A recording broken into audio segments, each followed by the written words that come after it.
Thanks, Chair. We're live. Lovely, thank you very much. Good morning, everybody. My name is Councillor Angela Davis, and I'm the chair for today's meeting. This is the scrutiny meeting of Economy, Residents and Communities on Monday, the 27th of January. So the first item on our agenda is apologies, and we have one apology from Councillor Graham Breeze. I believe everybody else is in the meeting. Is that right, Rachel? Yes. And item 2 on our agenda is the disclosures of interest, and this is to receive any disclosures of interest by members relating to items to be considered in the meeting. And I would assume there are no disclosures, but if there are, then please make yourself known now.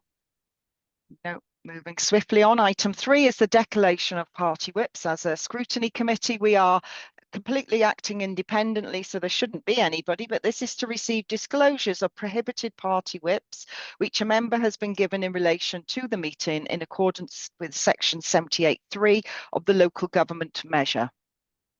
And again, please make yourself known if that applies. So no. So today we're here on Economies, Residents and Community Scrutiny to look at the budget proposals for Powys County Council. We've got a broad range of council services to cover today. So we're going to start with a brief overview from our portfolio holder, David Thomas, and then we're going to go and receive a presentation from each of the service areas, after which we'll bring in our questions. So without further ado, I'm going to hand over to Councillor David to introduce his paper. Thank you, Chair. I'll just give a very brief high-level description of the challenge that faces us this year in settling a balanced budget. We always knew it was going to be a significant challenge, and indeed prior to the UK budgets in October, we were actually working to a flat cash settlement, which would have made it increasingly far more difficult to set a balanced budget for 25-26. Thankfully, in the October budget, the Chancellor did announce some good news for the devolved governments, and that fed through to Cardiff, and then obviously that did improve the forecast settlements for us. So despite that, I think we've got to accept that this is still an incredibly challenging budget, and it did seem at one point that we might not even be able to set a balanced budget. But thanks to the incredible work of our officers and members, we've actually got a budget to present to you in late February. So the budget settlement for the whole of Wales was an average of 4.3% increase. Powys' increase was 3.3%. The lowest part of the settlement was Monmouth at 2.6%, and the highest was Newport at 5.6%. That left Powys with an aggregate external finance figure of £250.1 million, which was an increase of £7.9 million. Just to note that there was also money put into the 24-25 base budget to cover pensions, teachers' pay and NJC pay, which allowed for a 2.7% increase. And that obviously carried through into 25-26 base budget, which actually amounted to a total of a 6% increase, which is £14.3 million on the base. But bear in mind that a lot of that, 2.7% of that increase is already going to be used to cover the increase in pensions, teachers and NJC pay. So the 24-25 budget was £341.6 million. The budget required for 25-26 was £365.8 million. And worth noting here that that's after £12.3 million worth of savings. So this leaves a budget gap for 25-26 of £24.151 million. So I think that really emphasises the challenge that faced us. So the proposal is that we bridge that by the £14.3 million increase in the settlement and an 8.9% increase in council tax, which is the equivalent of £9.83 million. Just worth mentioning at this point, because all Welsh authorities And indeed, I've seen some figures this morning in the Daily Mail coming from English authorities. They're all struggling and all having to set significantly higher council tax levels than they'd originally anticipated. If we did want, for example, if we wanted to reduce that 8.9% increase to 5%, you'd be looking at something between £4 and £5 million savings, further savings within service areas. And to be quite frank, I think if we did go down that road, the actual damage to our service delivery will far exceed the damage that an increase in council tax will make. But, you know, we do accept that any increase in council tax is going to put pressure on incomes that are already very, very strained because of the cost of living crisis that we've had to live through. And to that end, we've got the council tax reduction scheme built in to the settlement, and there's nearly £9 million of that came from Welsh Government, and we contribute a significant amount to that ourselves. So that'll be a total of about £13 million, which will be used to help the most vulnerable in our society.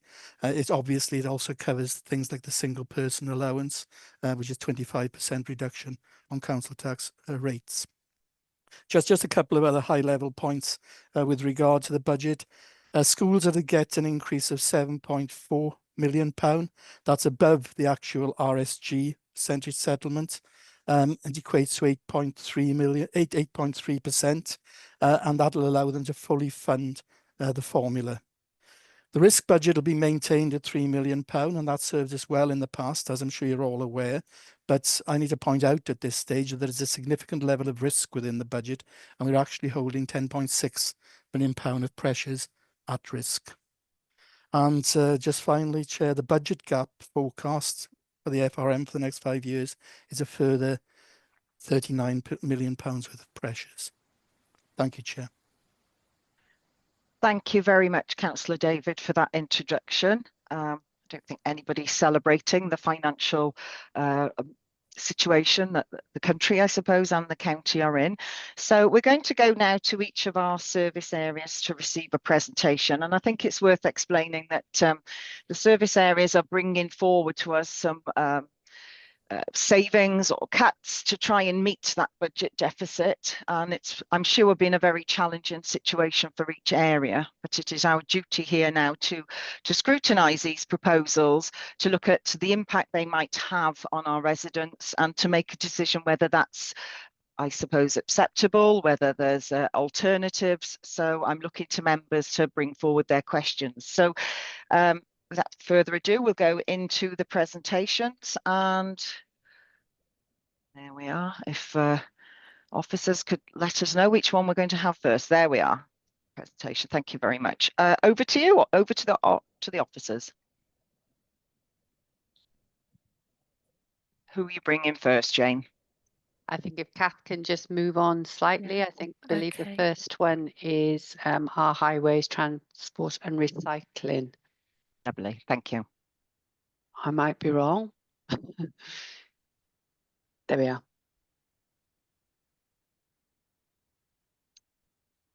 Okay, who's going to present this for us today? I believe all portfolio holders are just doing an outline on each of the presentations, so I'm prepared to do that, if that's okay, Chair. Lovely, thank you, Councillor Jackie. Thank you. As you can see, you've got on your screen what the base budget is which is 36,256 of 36,256 anyway, 36 million that is. There are some inflationary pressures there of 1.29 million. The surface pressures amount to 1.3 million, just over 1.3 million, and we're expected to deliver 10% of that. So the pressures that are held at risk are grant ceasing, legal fees, maintenance, and waste. So this is what we're actually holding at risk at the moment, which amounts to 804,000. Undelivered savings, we've got street lighting energy deflation, under delivery of car parking savings for 24-25, and what wasn't achievable due to the HRC tender, which was delayed for all kinds of different reasons, including in the overall increase in the cost. There is a review of HRC at the moment, and the contracts have now been introduced, and there will be charges for DIY waste disposal and the implementation of a booking system and profit share agreement with the new contractors. The DI waste disposal and the booking system will start on the 1st of April, and that was in last year's FRM. So we're just bringing that forward. If I could go to the next slide, please. What you have outlined on the slide, and some of you have already seen this before, we have delivered this slide to you as a full council when we were moving up to the position of actually agreeing a draft budget. So you will have seen these costs before.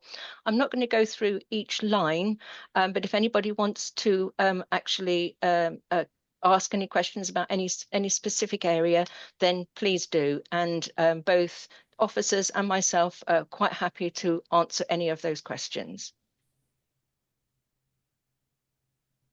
Okay, that's it for your presentation, Councillor Jackie. I think so, and unless you want me, I mean, it's probably better that people have the opportunity to ask questions than me carrying on presenting and taking up time. Lovely. Thank you, Councillor Jackie. So if we could go back to the main screen so I can see members, and then we'll open up for questions. You take down the power. There we are. Lovely. Thank you. So members, Councillor Rafe. Thank you, Chair, and good morning. Thank you, Jackie. I've just got a question on the one of the listed pressures. I believe, yeah, cost pressures Appendix F on page 153. There's two lines: Sustainable Paris changes to public transport to support Sustainable Paris vision, as a £3.8 million cost there. I understand it's cancelled out as it's a Welsh Government Transport for Wales funded grant. Could you kindly provide some more information about what that is and what that will deliver? Thanks. Yes, certainly. I'll ask John Forsey to come in as well, because he has already done a presentation to the full council on where he wants to take us for transport through Sustainable Paris. So this is really set aside what we think we might have to invest to get us where we need to with transport. So when we were working up the plans for Sustainable Paris, we have enhanced the offer to have an estimated base on current costs. We think it may require a further 3.8 million to deliver that.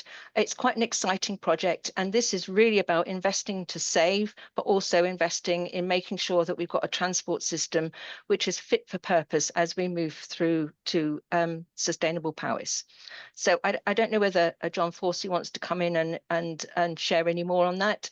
We do get updates on a regular basis from Transport for Wales and through the regional transport plan on how we might achieve this. But at the moment, we haven't got anything that we can share on that one. So this is what's going in through to the budget. Thank you. John, did you want to come in and add anything to that? Yeah, sure. Sorry, I can't get my camera to work for whatever reason. I will keep on trying to keep on tinkering in the background. But as Councillor Jackie said, this is we've been asked to, as part of the Sustainable Paris programme, to sort of help keep communities mobile, and this is about enhancing our public transport offer around the main communities: Welsh Pool, Brecon, Newtown, Llandrindod and Ystrad. And this is about the estimated gross cost of what that extra provision will cost. We are working quite a lot with Transport for Wales and Welsh Government in trying to achieve some extra funding, and I will be bringing a paper back before long to sort of update members on that. We're just in that spot between where we're sorting out budgets with our colleagues in Transport for Wales, but there could be some exciting news coming on this before fairly long. Okay, lovely. Thank you, John. Councillor Coroner. Oh, I was going to ask about the buses as well. Could I please just ask about the 960,000 bus grant? How does that relate to the 3.8 bus grant? So, I got Councillor Jack, sorry. No, I was going to say, I think John needs to answer that one. So yeah, we get what's called a bus network grant, and that is around about 1.7 million for 24-25, and indications it'll be the same for next year. And so that is us using that funding to maximise that grant use to support the current bus network. Thank So you. that will be as part of that. Thanks. I've got two further questions, please. Yep. There's 300,000 going to be saved on staff restructure and another 75,000 on back office structure. Is that how will that be reflected in the services that are delivered, I guess? Again, I'll come in if you want me, Councillor Jackie. Okay. Um, Yeah, I mean, I was just going to say, these are savings that all of us have got to make, all of the service areas have got to make. But John is the one that's going to have to work this one through. So it's probably better for John to explain how he's going to do that. Yeah, so we have a headcount of around 600 in HTR. A fair amount of those are income generated staff or positions paid for through grants. This is looking at streamlining and aligning management responsibilities across service areas so we're consistent. So we're anticipating maybe around about 1/3 of that 375. I've put 375,000 so off back office functions and staff restructure kind of all fall within the same remit as we restructure the areas. It's an opportunity to look at the back office. So what we're looking at is around 1/3 of that being generated through streamlining management costs, and the rest then with non-income generating staff. Okay. Can I just, sorry, Corinna, can I just ask a supplementary to that? Because if roles are going to be grant funded, how confident are you that those grants will be forthcoming, and how sort of long term, or are they, you know, set periods, 12 months, 6 months, 18 months? Many of the positions that, as I said, are grant funded. Some are grant funded. A lot are generated through income. For example, trunk roadworks and other clients that we work for. There's always risk around grant income because at the end of the day, that is down to wherever our grants come from, whether it's UK government or Welsh government. Okay, yeah, lovely. Sorry, Corinna, back with you. Yes, and a question about footpaths, because in your presentation you talk a lot about the bridges that need replacing, and yet countryside services are only getting around 470,000, and these bridges are 100,000, you're saying, to replace. Where's the money coming from for that? Can I come back here, Chair? Yes, please do. Yes. Yeah. Most of the money that comes through for the bridges, Councillor Corinna, comes through from grant funding. And we do have grant funding which is set aside for this. We also know that we're putting in some more money going forward, and maybe Matt can come back in and give you some information on that. But we are looking to find money on an annual basis for supporting our bridge networks on the footpaths. So this is footpaths, this isn't on the roadway. This is purely on our footpath network. So if I can bring Matt in now, just to give you a bit of background on that as well. Yeah, thanks, Councillor Jackie, and thank you, Chair. So, yes, as part of the sorry, I was going to say the active travel, the right to way scheme is getting mixed up then. Sorry, the right to way, which is a statutory service which the authority has to adhere to.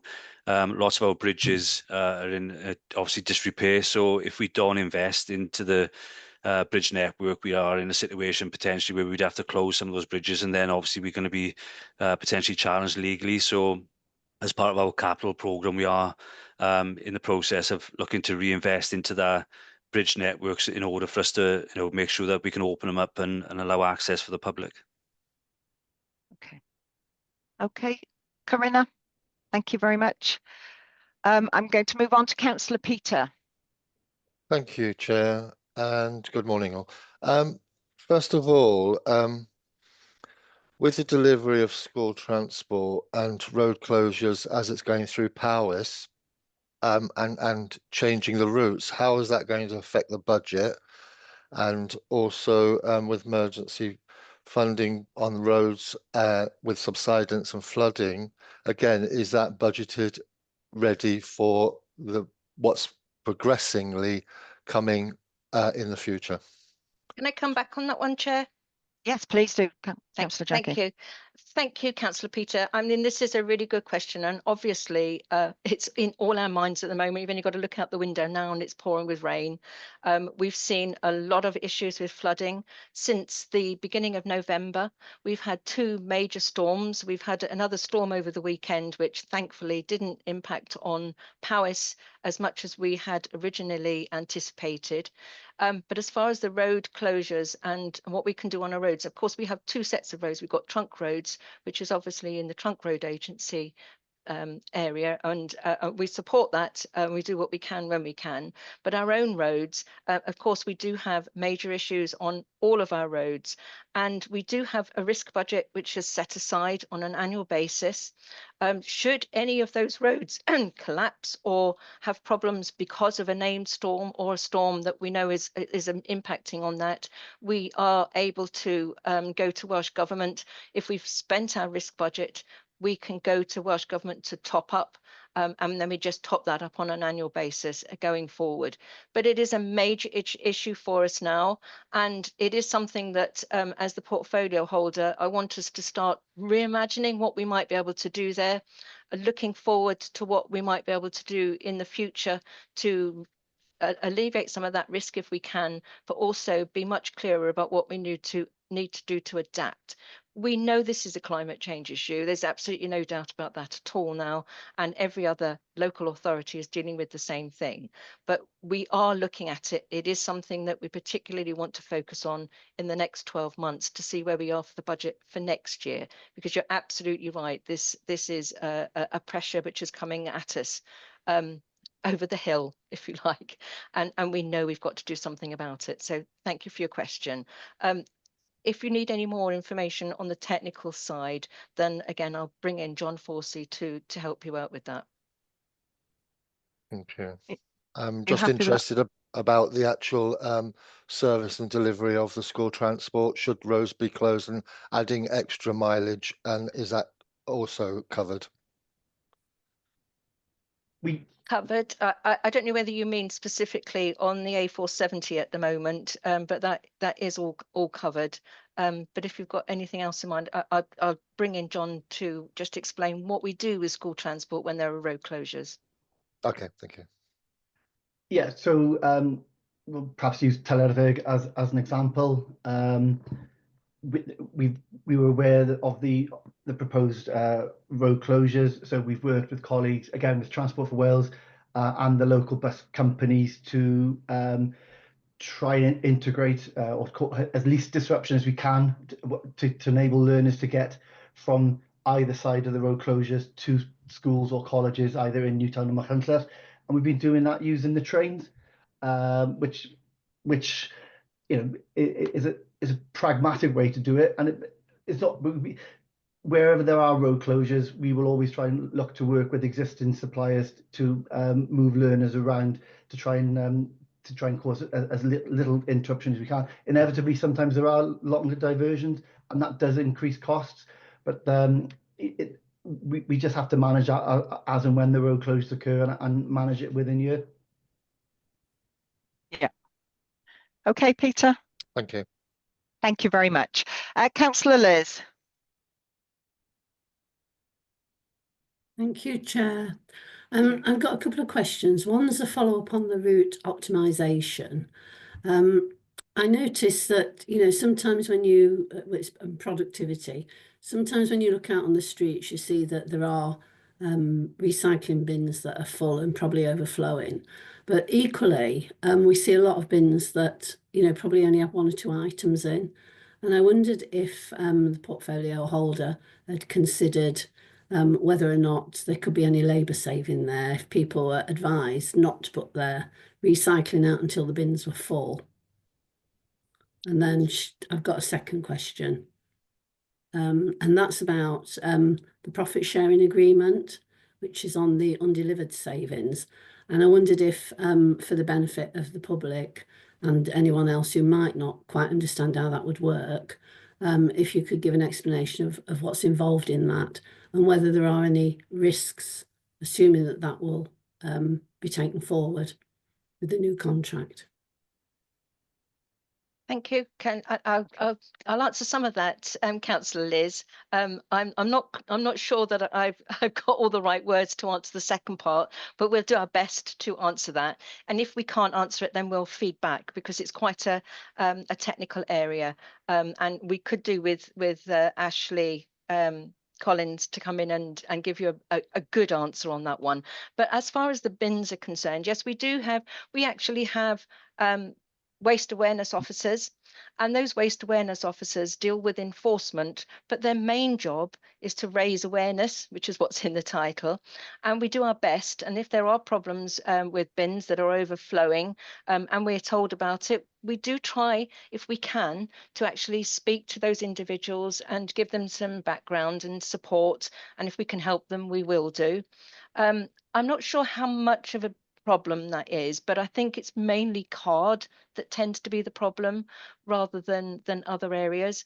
And what you can do as well, you can have more bins. So if you are experiencing a large amount of card on a weekly basis, then you can have 2 blue bins. You don't need to keep to 1.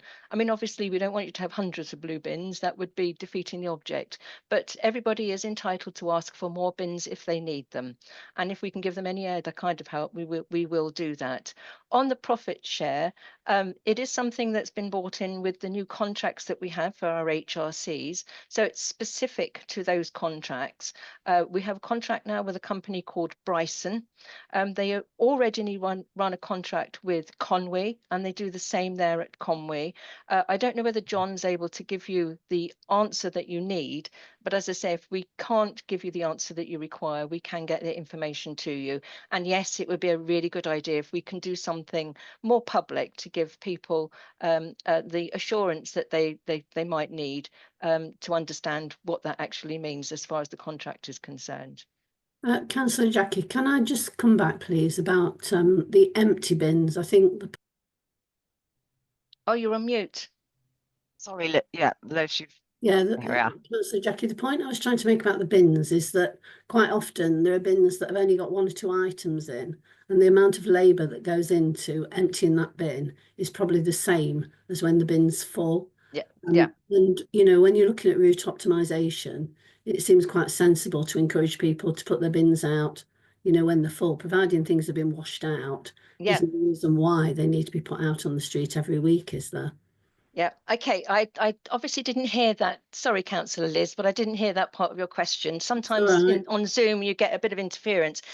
Actually, I had this issue and I have asked myself what I should do. Should I put the bin out with just 1 bottle in, or should I leave it to the following week? And actually, they prefer you to leave all the bins out, believe it or not. But I totally understand what you're saying. But I think that's up to the individual. If they don't leave their red bin out because they haven't got enough bottles or cans to put in, it doesn't create a problem, but we could look at that to see whether we could optimize the load by asking people only to put bins out when they're full. But again, I think just putting the bins out when they're full might cause problems with the way the lorries, because the lorries have only got so much room.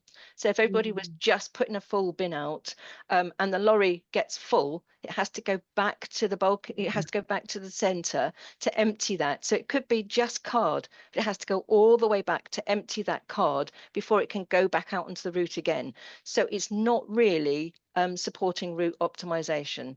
So yeah, I think, you know, there's a good point to look at there. So I'll take that back and see what we can do about that. Thank you. Sorry for misunderstanding. Okay, Liz. Yeah, thank you. Councillor Chloe. Thank you, Chair. My questions might be quite quick because it might be just that don't understand how the budget sheets work, but the cost reduction sheets, looking at the it's Appendix F, cost pressures. I was just trying to understand why some of them only appear in 1 year or don't appear in other years. So, for example, the flood on page 3, under flooding, to meet responsive and recovery costs below the EFAS threshold, and I'm not sure what that is either, but it's only in 1 year, whereas I feel flooding is something that's going to be increasingly a problem across Powys in coming years, and where it's not been budgeted in the future.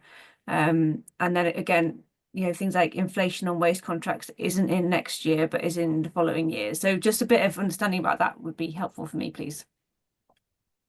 Okay, I can see Jane has got her hand up. Did you want to come in there? Yes, Jane. Yeah, Thank you. I think this is slightly technical in terms of how the spreadsheets work. So I thought I'd come in and just answer that. So what you're doing is adjusting the base budget.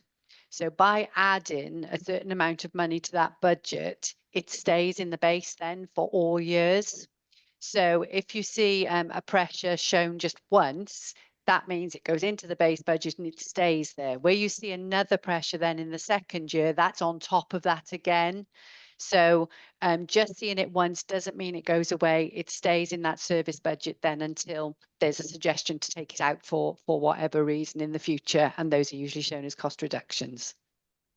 Thank you, Jane. So just on the, sorry to come back quickly on it. So for the flooding, when I would anticipate that it's going to become increasingly problematic, we think that that 400,000 or yeah, sorry, 400,000 that's listed in there is going to be enough to cover it for the future sort of 5 years. We won't have to increase it again in the future years.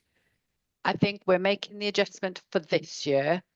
We'll have to keep an eye on it then and see whether further is needed in the future as those problems, you know, rise further. Then we may have to add further in future years. But at the moment, it is only realigning it to that level. Okay, thank you. Okay.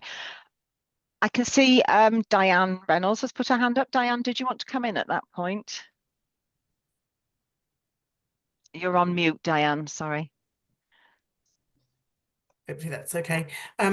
Yeah, I just thought I might help on this one. The 400k was actually to deal with flooding emergencies, so it's our emergency response. But I do totally agree with Councillor Chloe that longer term we do need to look at our adaptation to flooding and how we actually mitigate those flooded areas. So we're actually looking at longer term financing through private sector investment and green financing through the Severn Valley Water Management Scheme. So we don't think the 400,000 will deal with the flooding issues or you know, is enough to help communities for the future. We're looking at doing that in a different way. Thank you. Lovely, thank you, Diane.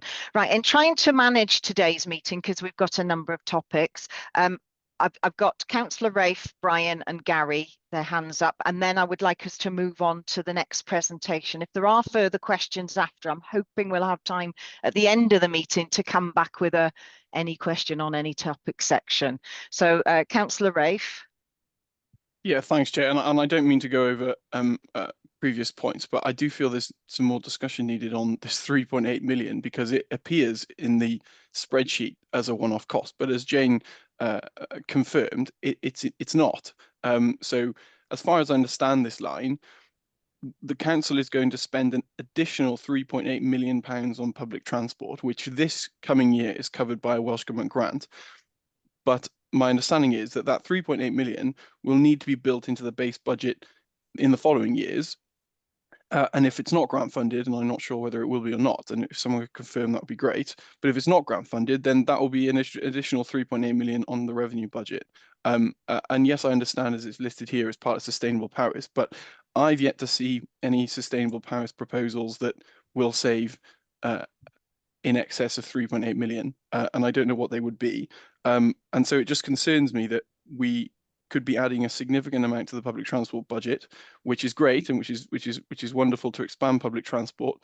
But you know, it was only last year that we increased the public transport fees by 10% to balance the budget. So this just appears to me a significant investment. But I haven't got the information to show how it will be balanced, what the business case is for that, what the other savings that sit alongside the proposal are, and in fact, I can't even think what they would be to raise that amount.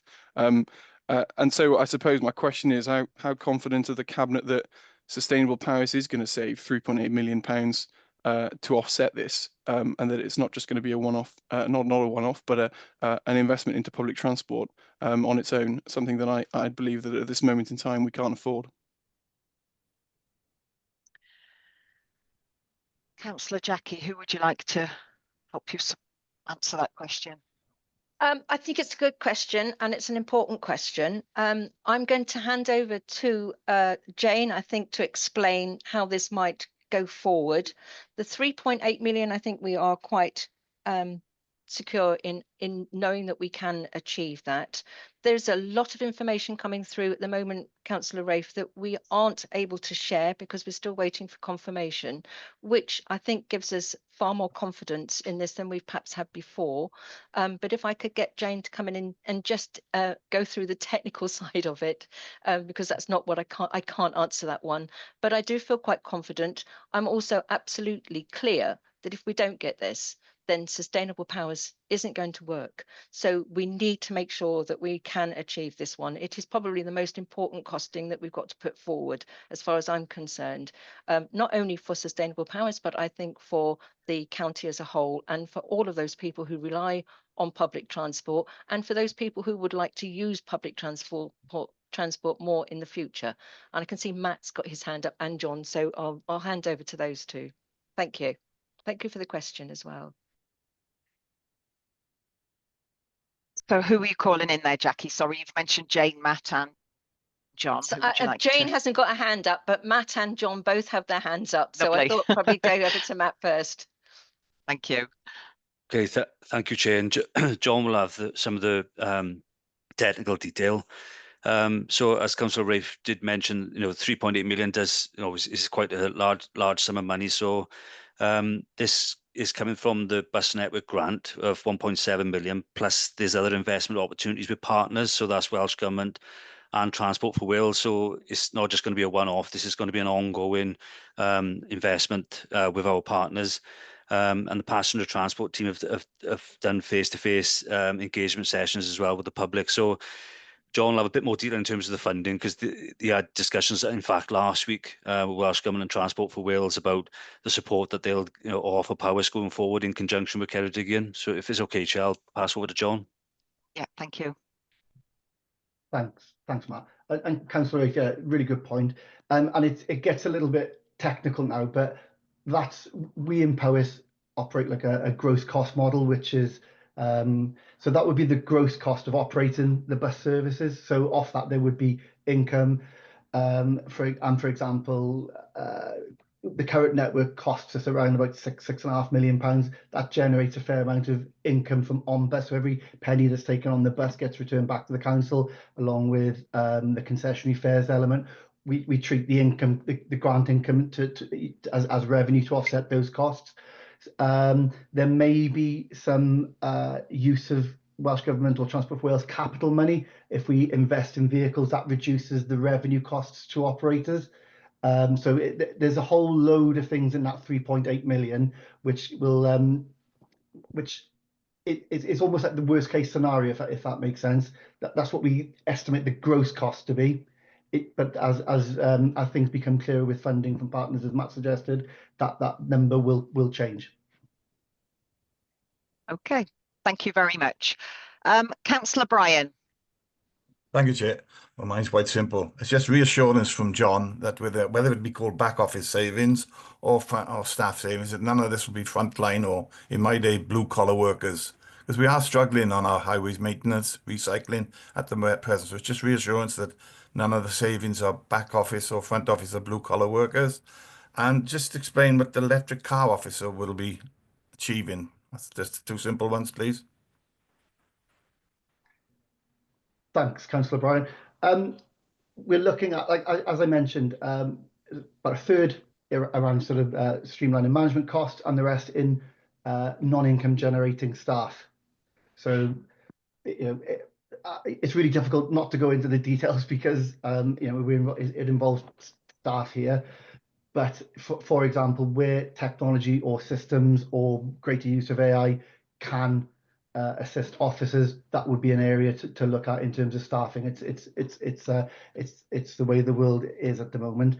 In terms of the electric vehicle officer, they're actually part funded through sort of transformation funding, and what their role is to help the council achieve its carbon, its journey towards net zero, around the use of electric vehicles, some of the education, and some of the looking at where we need to put infrastructure on street charging, etc. So that's part of the net zero challenge that they're coming in to help us with. Okay, Fine. Councillor Bryan. Just one more, John. With the capital expenditure going, obviously short-term gain, long-term expenditure, are we confident that what we're saving now is not going to cost us a lot more in the next few years, as previously with gully suckers and sweepers? Yeah, I think Councillor Jackie's alluded to it, and Diane and others. It's something we've got to manage. We're in a bit of a tight situation. It's going to be difficult, but I think there's a really, I know Councillor Jackie's my next task for the next couple of months is to look at this and see what we do going forward. It's going to be a challenge. Fine. Yeah, Thank you, John. it's a very honest answer there, isn't it? Councillor Gary. So last lot of questions on this section, and then we'll be moving to the next presentation, which I believe is planning. So Councillor Gary. Thanks, Chair, and obviously forgive me, I know there's a lot of pages in this report that talks about charges and fees, so I may not be directly relating one question on that to the right department. If it comes up later, that's fine. But I guess I wanted to take us back to sort of a general comment observation. I'm looking at page 22 of the agenda pack, item 3.77, table 5, and it's the draft revenue budget effectively for the whole local authority for all of the service areas. And just a real reflection for me, really looking at the departmental budgets, if you like, the only one that we're seeing a significant pressure of reduction of budget fees is HTR.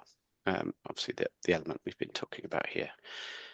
Yeah, we know how rural Powys is, we know how vast our roads network is, our rights of way network.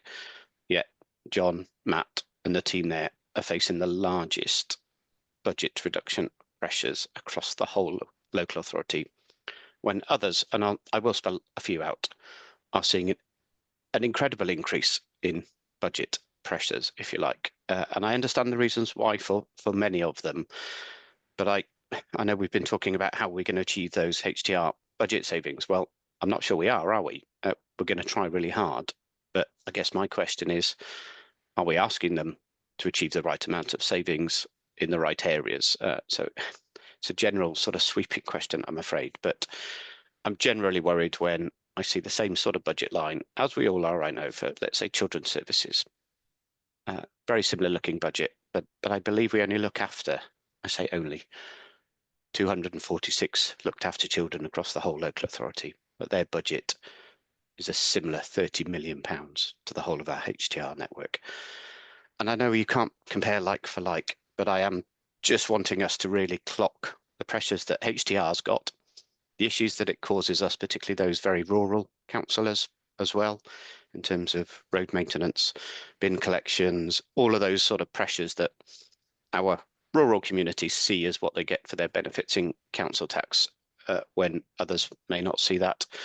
And I know there's probably not an answer here, but is there someone that's willing to ask that general statement on how the considerable pressures have been focused in terms of savings for HTR? I've looked at all of the figures and we're generally putting service fees up 4% across the board. Fine, I get that brings in that sort of inflationary pressure across most services, and I can't disagree with that.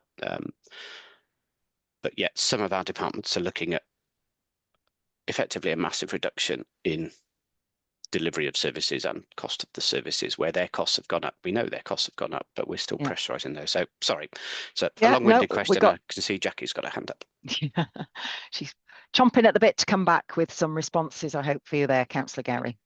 Yeah, I thought I'd put you out of your misery there, Councillor Gareth, because I understand exactly where you're coming from. And obviously, it's the questions that I ask on a daily basis. And we are looking at this, and we know that there are a lot of cost pressures here. We know that we're the only area that's taking, well, I don't think we're the only area that's taking a cut, but we know we're taking a cut here. And everybody has been working really, really hard to make sure that we continue to deliver the services that we want to deliver.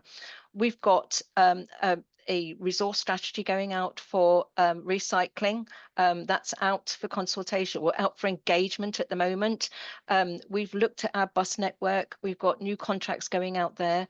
We've got new contracts going out for our HRCs, and we think we're going to get some better savings there. We're going to make them more efficient as well. We want to look, as soon as we've got through this budget now, our task, and as John alluded to, our task from day one is to look at where we can actually increase our income. We have the ability, HTR has quite a high level ability to actually bring funds in as well. We want to look at some ways of doing some efficiency savings on that as well. So we get quite a large chunk of money coming in from trunk roads agencies, which supports the work that we do there. And if we can look at a better way of doing that, that could be bringing in a better income for us. So there's lots of different areas that we're looking at, Councillor Gary, to take us forward. But I'm totally with you. I've seen these cuts now for the last 3 budgets. Well, this is the 3rd budget which I've been involved in. It is a big challenge, but like all local authorities, we're not on our own. Like all local authorities, we're all having to deal with that. But I think there's lots of things in place, and there could be different ways that we can do things. So I hope that helps. We've tried to keep any charges that we're making as low as we possibly can. But yeah, I think that's an answer I'd like to give, and I can see Jane's got her hand up as well. So thanks very much for the question. Thank you, Councillor Jackie. Jane. Yeah, because I'm not sure there's anybody here from social services today to actually pick up on that question, but I think you'll have seen in the current financial year, oh, Nina's here now, I can see she's got a hand up.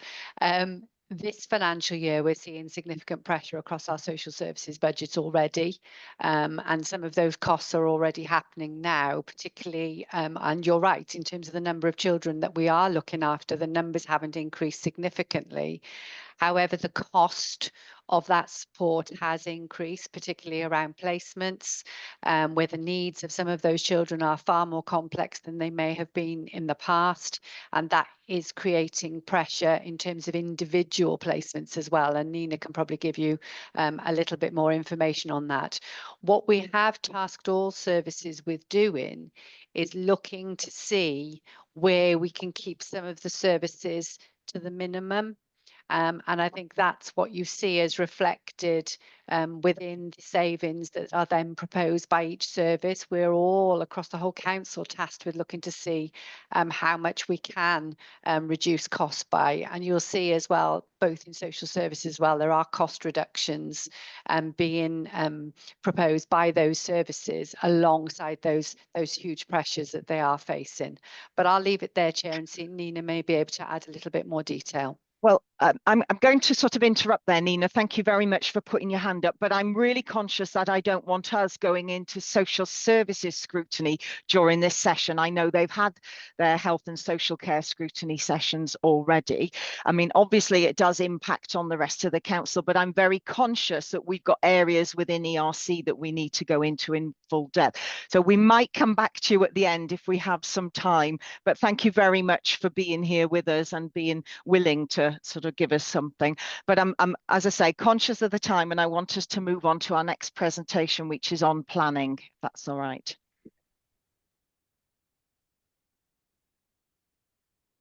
Thank you very much. I think the screen is up now, isn't it? And I'm going to do this on behalf of Councillor Richard and myself, with officers and Richard answering any questions that I'm unable to. So I think the important thing here is to look straight to the bottom line, and you have a 0% increase across planning and regulatory services, which of course is a real cut in provision.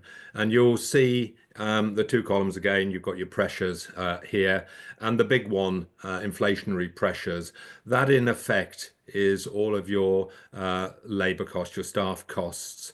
And there are a lot of people in this service area that you may not be aware of, because it's all of catering and cleaning, as well as some of your professional officers that you're more familiar with in this area. So that's your 493k there. And then the 167 is everything in the right-hand column, service pressures, that you have identified over there.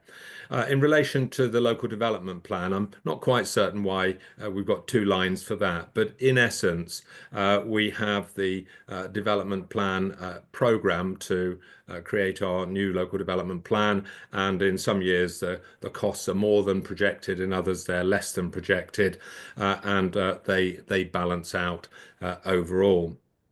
The two next over there, the iDocs and the Northgate, are part of a comprehensive suite of providing a new ICT system across this area, and indeed reaching out to partners outside of the council as well, to ensure that we have up-to-date systems that can more openly engage with the public.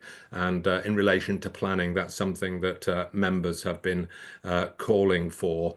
So we have as much transparency and interaction as we can on those outward-facing pages.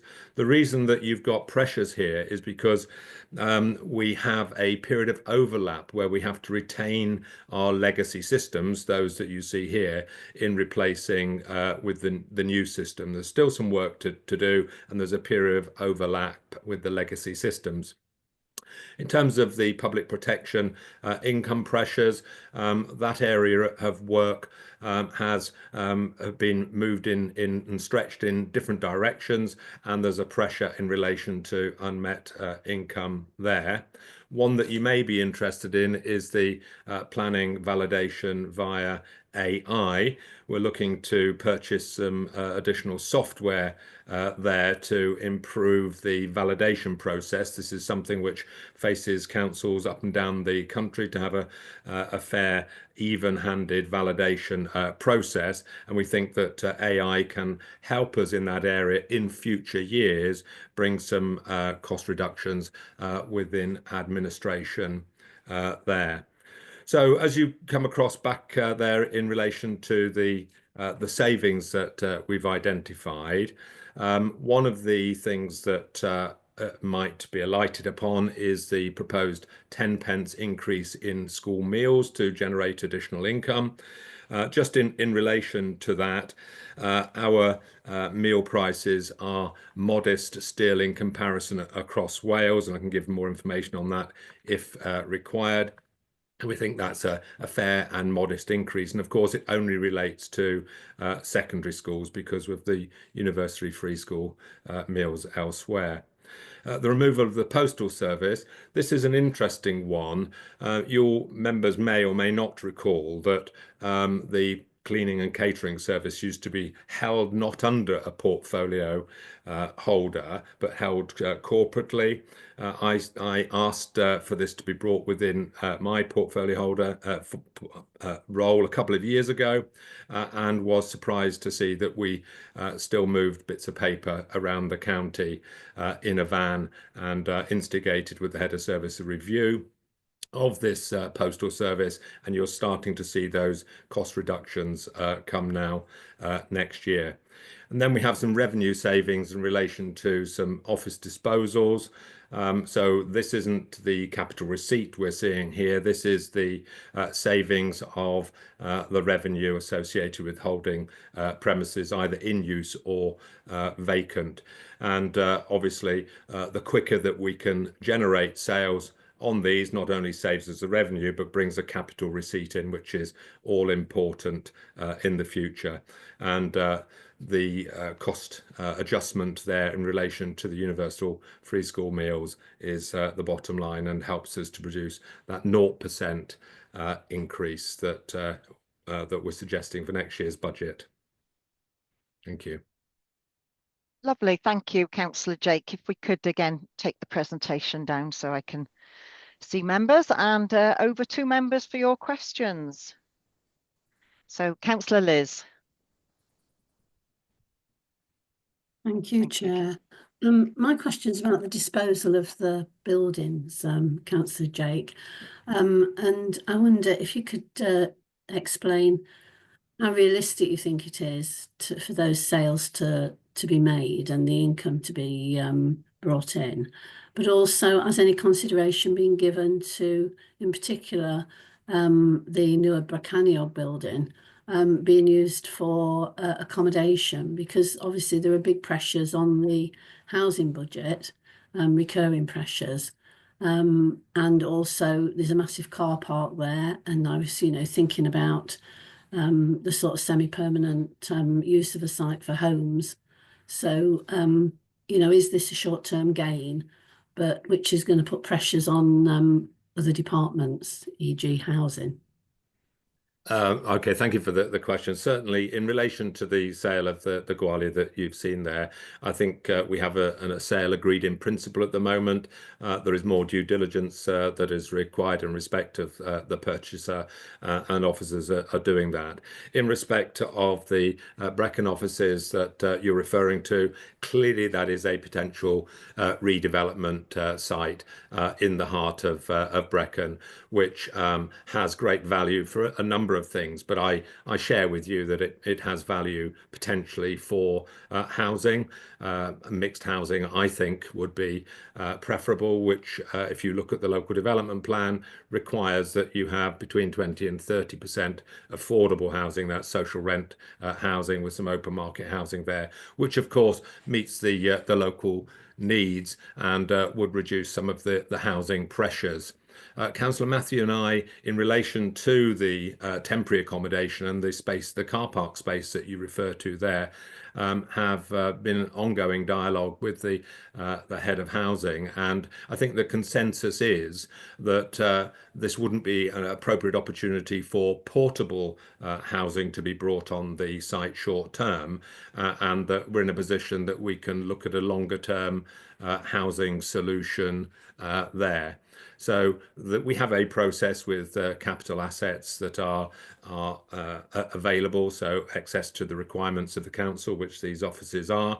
We're going through that process where we get the district valuer to value the site, and our obligation is obviously to secure best consideration for the site and work with partners within housing, either ourselves or other registered social landlords, to get that right mix on the site to address those local housing needs that you're rightly identifying. And in this case, of course, that means also working with the Panai Bricaniad National Park in respect of the planning aspects of the proposal.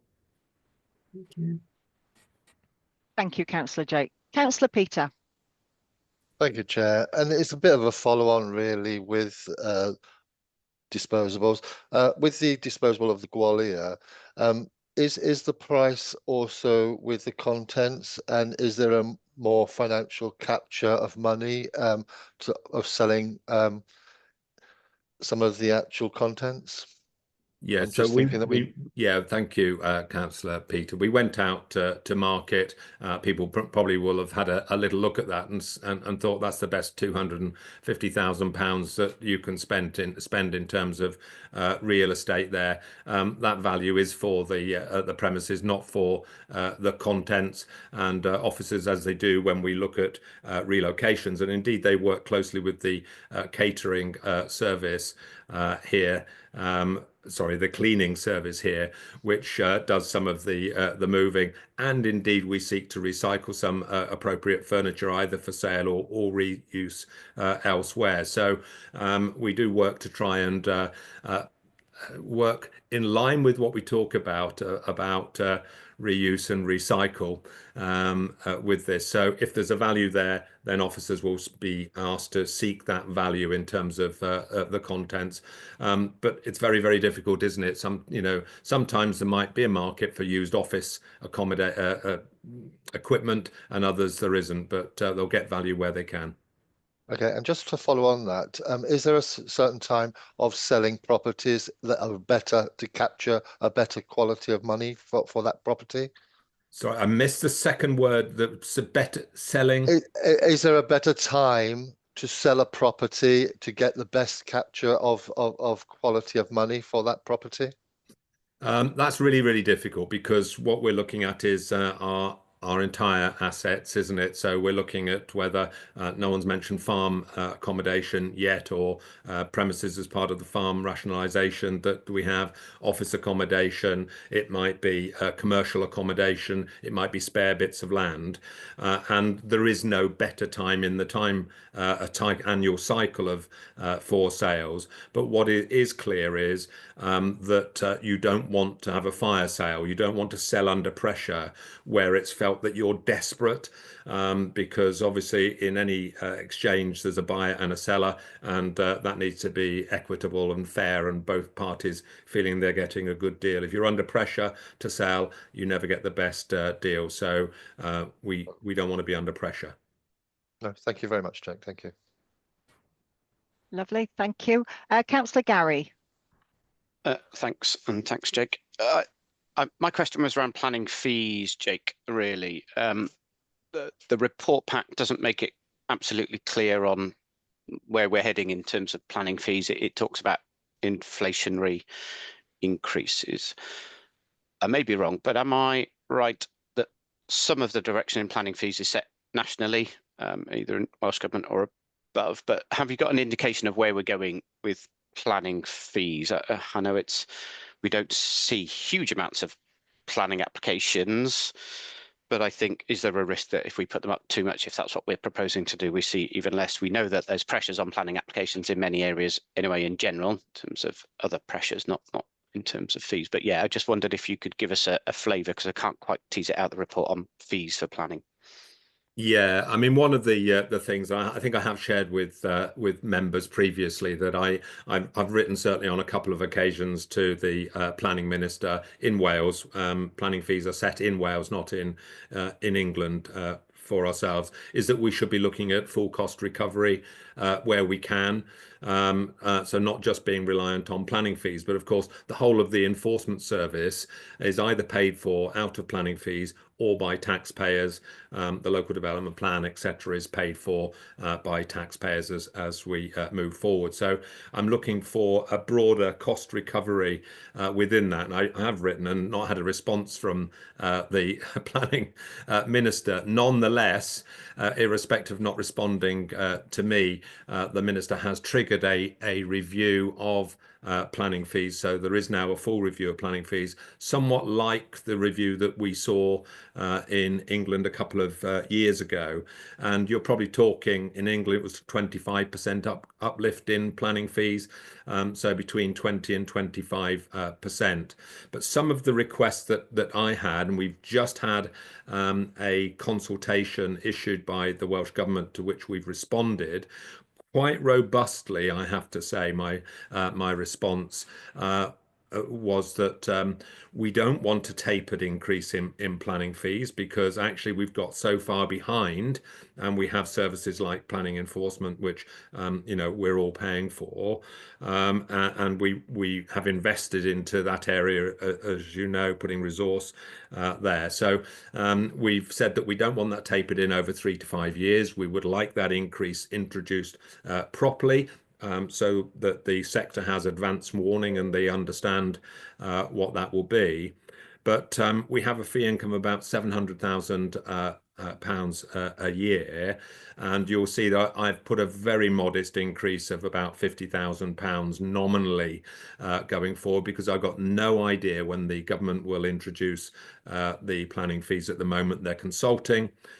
We're putting pressure, and other local authorities have got behind the movement. The Planning Officers Society is behind it, and you'll know as members that I've also represented your views here to say that we think there should be double fees for retrospective applications, so that there is no reward for people putting planning in after the event and then hoping for the best. So there's a whole range of things that we put in. Quite a firm response. I'm really happy to share that response with members outside this meeting. Indeed, I can do so immediately, so you can see the direction we're travelling. Lovely, thank you, Councillor Jay. In terms of that, would the same sort of principles apply for the public protection income? So there are various fees and charges in that area. Are they also sort of governed by Welsh Government setting of their charges, or is that something that Powys does? So many of those are, Councillor Richard might want to come in a minute, many of them are set by government. So building regulations, which is in my area, for instance, is a break-even service. So we can't make a profit on that. And that's one of the things that you need to think about. But I am being clear in the response to the government, because you've highlighted a couple of things there. So at the moment, environmental health, environmental protection, contamination, smoke nuisance, and all of those things that Councillor Richard's area of work covers are all done free. So they're provided free consultations across. Highways Development Control provides free response to the planning service, etc. And what I've suggested in the response is that actually planning might be able to, with a proper fee income, contribute to those contributory areas, as it were. Okay, so I don't know if Councillor Richard wants to come in there. I know we've had some challenge in the past with meeting the demand for things like food hygiene inspections and so forth. Is there something we should be aware of there for the challenge needed if we're not able to set the fees appropriately? Or well, as I think, as Councillor Jake said, that there's a large range of different fees, some of which are discretionary and others are fees set by the Welsh Government. In some cases, we cannot charge more than the cost, i.e. we can't make a profit on them. I think if you wanted any more details on those fees, I'd have to call in Gwilym, who I think is here, Gwilym Davis. I don't think we need to go into the detail of the fees as such, but it's good to know that we can cover the cost. I suppose that's one thing, isn't it? Yes, and I think the other thing to bear in mind is that in many cases, the costs to us of delivering a particular inspection could be more than it is for some urban authorities because of the travel and the distances involved. Yeah. And if the Welsh Government set the fee on the average of cost across the whole of Wales, we lose out because it can cost us more. So it's not cost recovery in real terms necessarily. Yeah. Okay. Thank you for highlighting that. Councillor Rafe. Thank you, Chair. Are you taking questions on revenue and capital, or just revenue on these services? I just know that there's a capital slide a bit down further in the report. So are you taking questions? Yes, please do. Yes. Sure. Is that happy? Yeah, Jake. Yeah, this one is for Jake. So I understand that there's a target of £10 million in capital receipts in the medium-term financial strategy, but on page 194, which is page 36 of the capital strategy and treasury management strategy, the financed by section of the line of capital receipts is significantly less than that. So it's 6.1 million for this coming year, then it goes to 4 million, then 4 million, then 2 million. So that's obviously significantly less than the 10 million included in the medium-term financial strategy. Could you just explain why that is and some background to that, please? Yeah, so Jane might need to come in with some of the 4s and 2s and so forth, but we have a target. That's a target that we're working to. And just to give you some information in respect of that, Councillor Rafe, at the moment, we were on track this year to generate a 10 million income, but members will know we lost a substantial sale of around 5 million, and so the projection towards this year end from sale of assets is upwards of up towards 5.6 million in total. But obviously the year is running out, and we have to make sure that as best we can those projections are matched with clinching a sale. Anyone that's actually bought or sold something knows that you're in hands of the lawyers, etc. But what we seek to do, myself and Gwilym, in going through to meet that 10 million, we look to try and map out what that would look like in relation to the assets we've got, and build in a contingency in addition to that. So I'm looking at a contingency of 10 to 20% on top of that to provide for slippage in any calendar year. Now, what Jane has done is somewhat different in terms of mapping the actuals in there, and I think that protects against under delivery without then having to stop something because I haven't managed to sell it in time. So I said it was really important not to have a fire sale or an emergency sale, and I remain of that view. But what we are doing, as we've seen with the Gwalia and the Brecon offices and other assets, we are running those as tenancies become available to put them into a schedule going forward to try and meet that target. But I realise I've only answered half the question. Jane will answer the bit about how it's accounted for as outside of the FRM in the actual numbers. Thank you, Councillor Jake. Jane, over to you. Okay, so I'll try and be brief. In terms of capital receipts, I mean, affordability of our capital programme is a huge concern for the council. So if we look at our borrowing currently, we're spending more than £13 million per year in servicing that borrowing that we already have. And I think a key figure to perhaps note there is that in terms of that interest and MRP payments that we make on a daily basis, to support that borrowing, it's £37,000 per day. So I think that gives you a flavour of the significant level of borrowing that the council has. So in terms of future capital investment, we need to keep that borrowing as low as possible. I think members will recall having a Treasury management briefing now only a number of weeks ago, where our advisors was quite clear we need to keep that borrowing to its minimum level, and it should be the last place to go. So what we do in terms of our capital receipts is we look to use them effectively to support that capital programme. We don't link them to specific projects, but we do monitor it on an annual basis and see where capital receipts is a more effective way of financing some of that capital rather than taking out that borrowing. So we keep it quite flexible, so it gives us that opportunity to really maximise its use. And of course, cash in the bank helps us in terms of that cash flow as well. So the target for those receipts and getting them in as soon as we can is absolutely critical, particularly when, as we already know, some of our assets are actually liabilities to the council. So releasing those assets that create more pressure on the council's budget is absolutely fundamental to support that longer term capital investment. I'll leave it there, Chair. Hopefully that gives an explanation. It does. I can see Councillor David has put his hand up. We do need to move on to the next topic now, which is Housing General Fund, but I'll just let you sum up there, David, as you've put your hand up. Thank you very much. I'll be very brief, Chair. Thank you. It's just to say that we've got a very ambitious capital programme going forward, and obviously, if you recall what I said at the opening to this session, that we've got significant pressure developing in the future, and the challenges around the revenue budget are going to be enormous, and obviously any borrowing is going to directly impact the revenue budget. So setting a target of £10 million obviously is going to ease some of that pressure. So it's absolutely essential. Thank you very much, Councillor David. Okay, back with you, Jane. Our next presentation should be Housing General Fund. Diolch, Cadeirydd.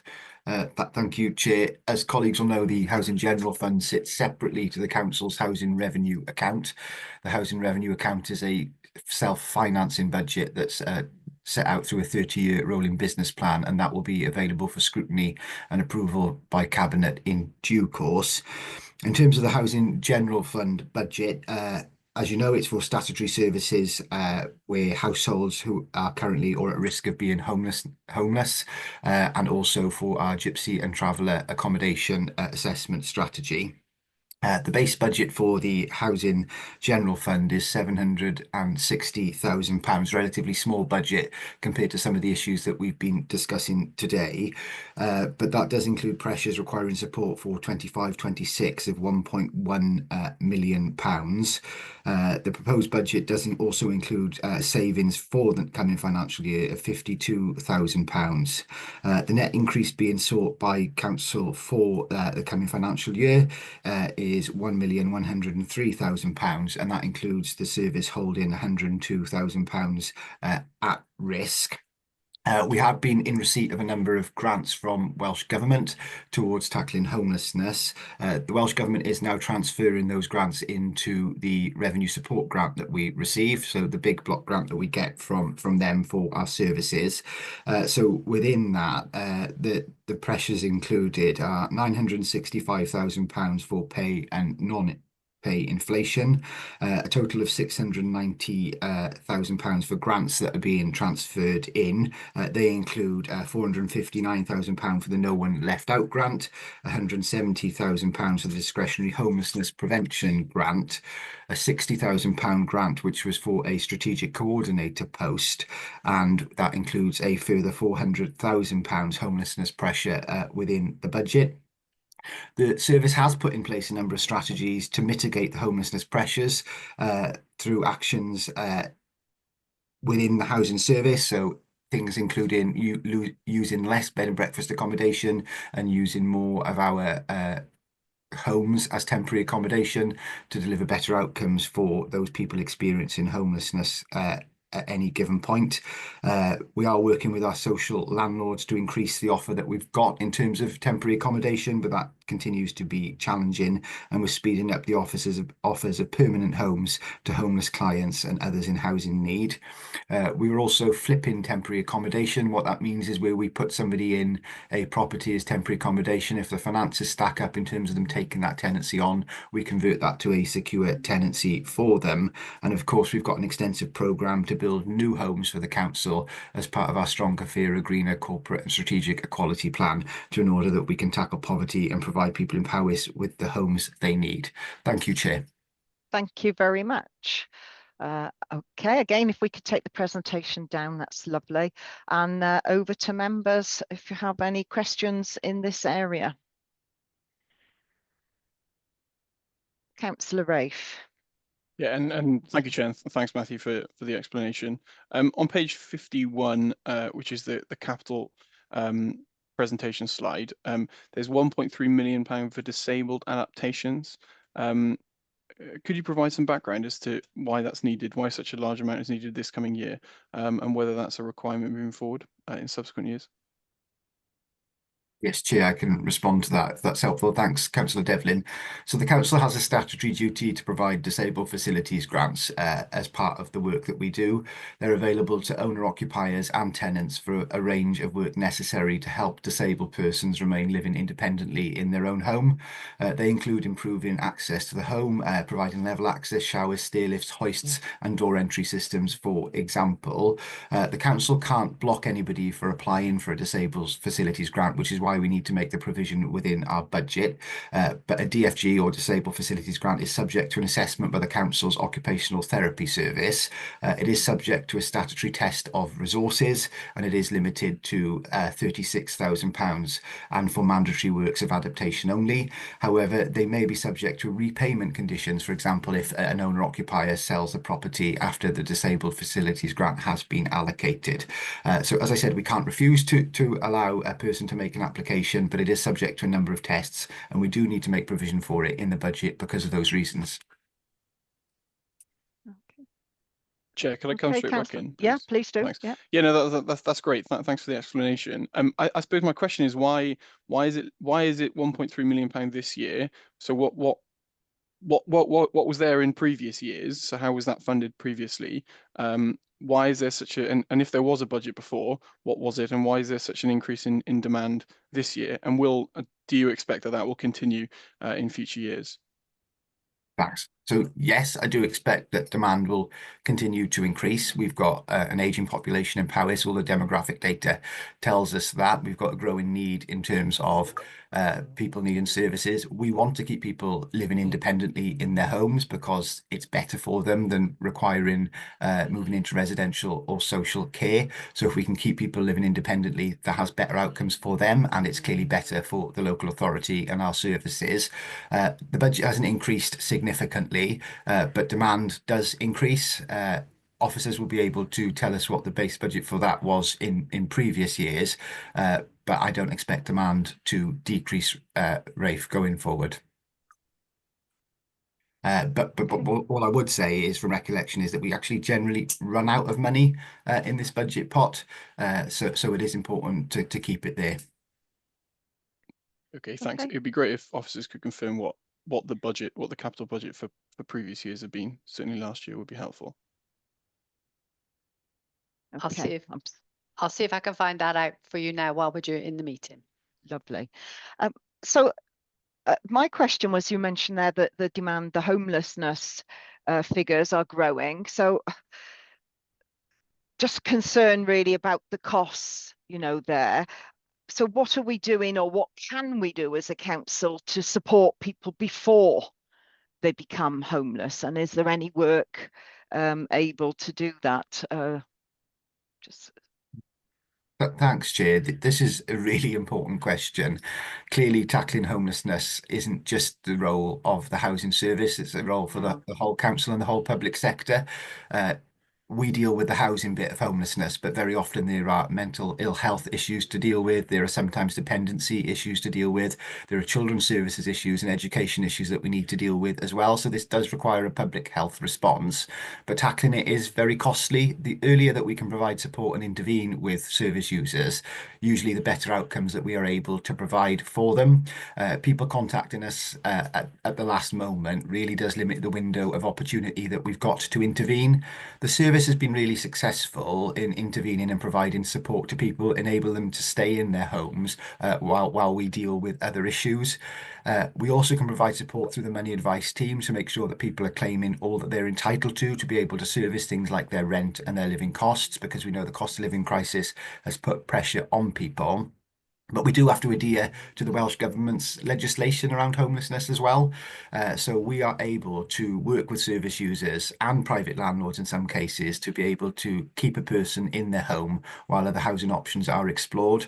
But my advice to anybody who's threatened with homelessness or in fear of homelessness is to reach out and contact the service immediately. The sooner that we are able to intervene, the better outcomes we can help secure for you. Yeah, okay. And you mentioned there there's a percentage of houses or residencies that are ring fence for homelessness, and then there's that positive outcome there where sometimes you're able to flip those so that becomes permanent housing. So are you then identifying other homes, or is the homeless the homes available for homelessness, is it peaking and troughing, or how are we able to manage that? Thanks, Chair. This is really complex because we've only got the stock that we've got, and it depends on where the vacant property is, whether that is a match for the individual or family that are experiencing homelessness, and whether it is suitable for them. At the moment, Powys Council, as a housing provider, uses more of its housing stock for temporary accommodation than our partners on the Common Housing Register. It is a continuing piece of work within the housing service to even the load and to ask our partners to take a greater share of homeless clients for temporary accommodation. But we are not shying away from our responsibilities in that, but we need to even the playing field, if you like, with our partners. So if a home becomes available in your ward, for example, and there is a homeless client who has a housing need within your area, we would look to use that property over a B&B, for example, for that person. B&B is really costly, but it isn't the right place for people who are homeless. It certainly isn't the right place for children and families when they're experiencing homelessness. People should have a key to their own front door and a kitchen table to be able to do their homework. Lovely. Thank you very much. Councillor Gary. Thanks, Chair. Yeah, I guess, again, a bit of a reflection. I'm picking out from the reports that there's something like almost a 40% rise in homelessness, but I can't pick out if that's individuals or families. But I think what you're implying is effectively if it's one, they're still a family, and if it's three, they're a family. So significant increase, get that, hence significant increase request in the budgets. And seems to me that the narrative says we're dealing with sort of historic overspends, if you like, because of those cost pressures that you're seeing in that department and that team. So yeah, fully accepting that we've got to put the right resources in to tackle this across the actual housing element. But in terms of the Gypsy and Traveller sites, my understanding is that effectively, yes, we provide the sites across the authority. We've got 3 sites are rented, so that there is a rental income in there coming back into the service, and I assume it stays then within this area of your budget, but just clocking that I know the LDP draft response has clocked a response from Welsh Government saying we might need to increase some provision in our Gypsy and Traveller, either within the sites or additional site, possibly, question mark. I can't really see that reflected yet in the medium-term strategy, but is that because we generate some money through that service generally and it's not going to be a huge uplift? Thanks, Councillor Mitchell. You're right, the Gypsy Traveller accommodation sites that we provide generate a surplus for the Housing General Fund. So the rental income that we collect from those pitches makes money for the service. I think there's an injustice within that. If you're a tenant whose property was in the housing revenue account, that money is then ring fenced for use by tenants for the benefit of tenants. That isn't the case for people who pay Gypsy and Traveller pitch fees. And I am actively trying to do a piece of work with the service and colleagues in finance to ensure that money can be spent on investing in Gypsy Traveller accommodation in a way that would provide equity with HRA tenants. Okay, thank you. And Councillor Rafe. Thanks, Chair. And my apologies, I interpreted this capital sheet incorrectly. I understand it's not a £1.3 million increase on that disabled adaptations line. It's a £1.3 million allocation for this year. But nevertheless, it would be helpful to know what that was last year. But just on the landlord loans, could an officer or Matthew provide some more information on that? How does that work? How is that financed? That'd be helpful. Thanks. Thanks. So we have a number of loan schemes, Rafe, for landlords, and they are self-financing in the sense of they're interest-free and money allocated to applicants after assessment. That they're supposed to be revolving, so then when the money is reclaimed, it is put back into the pot to be available for others to use. And there's a number of grant schemes where they come from. Some, for example, through the Robert Owen Community Bank, which is a credit union based here in Powys. We have schemes for the Houses into Homes loan scheme. That's enabled £200,000 of rolling loans a year over 5 years from £1 million pot. We've got the Home Improvement Loan Scheme delivered in partnership with the Robert Owen Community Bank. And we've got town centre loans delivered through the Economic Development Team. There is a fee with some of these loan schemes, and I'd just like to explain that is to enable them to be sustainable. The council doesn't make money from any of those loan schemes. There is an administration cost of us being part of that and facilitating them, and in order to ensure that they're sustainable for the future, that fee is applied to those, because the money that comes back from the repayments of the loans goes back out the door to servicing other applicants who need those loans too. That's really helpful. Thank you. It sounds like a very good scheme. Thanks. Thank you. So I'm aware, we're all aware that the housing revenue account is separate to the Housing General Fund, and that the sort of building of new council houses, etc., comes under that and is self-financing to some degree.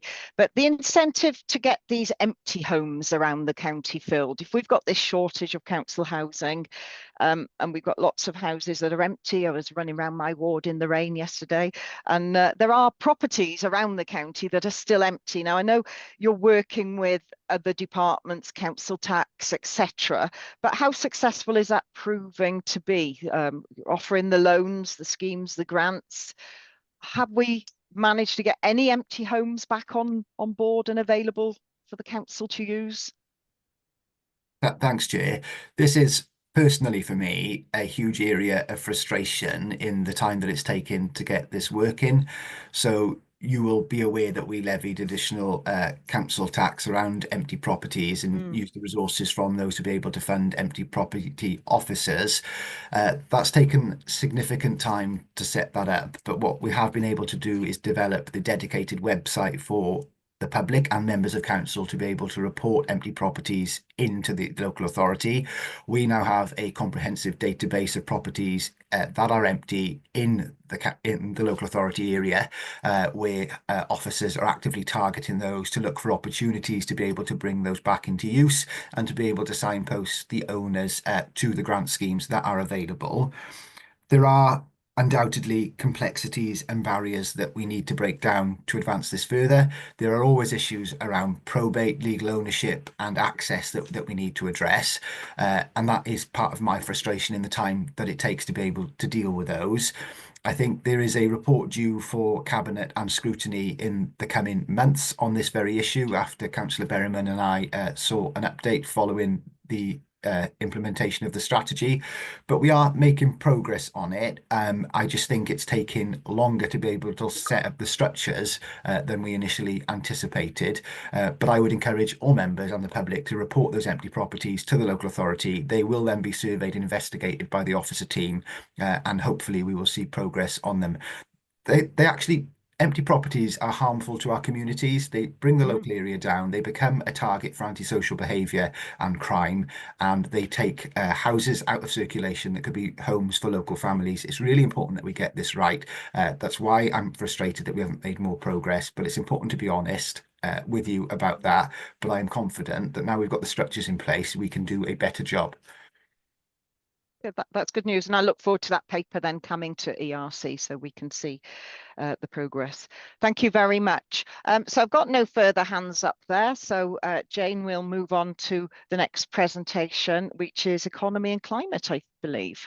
Thank you very much. Thank you, Matthew. Thank you, Chair. This is mine. Welcome, David. Thank you. A relatively simple sheet that shows the movement of staffing costs from the revenue budget to one supported by grant funding, which we already do, but this is a further move to do that.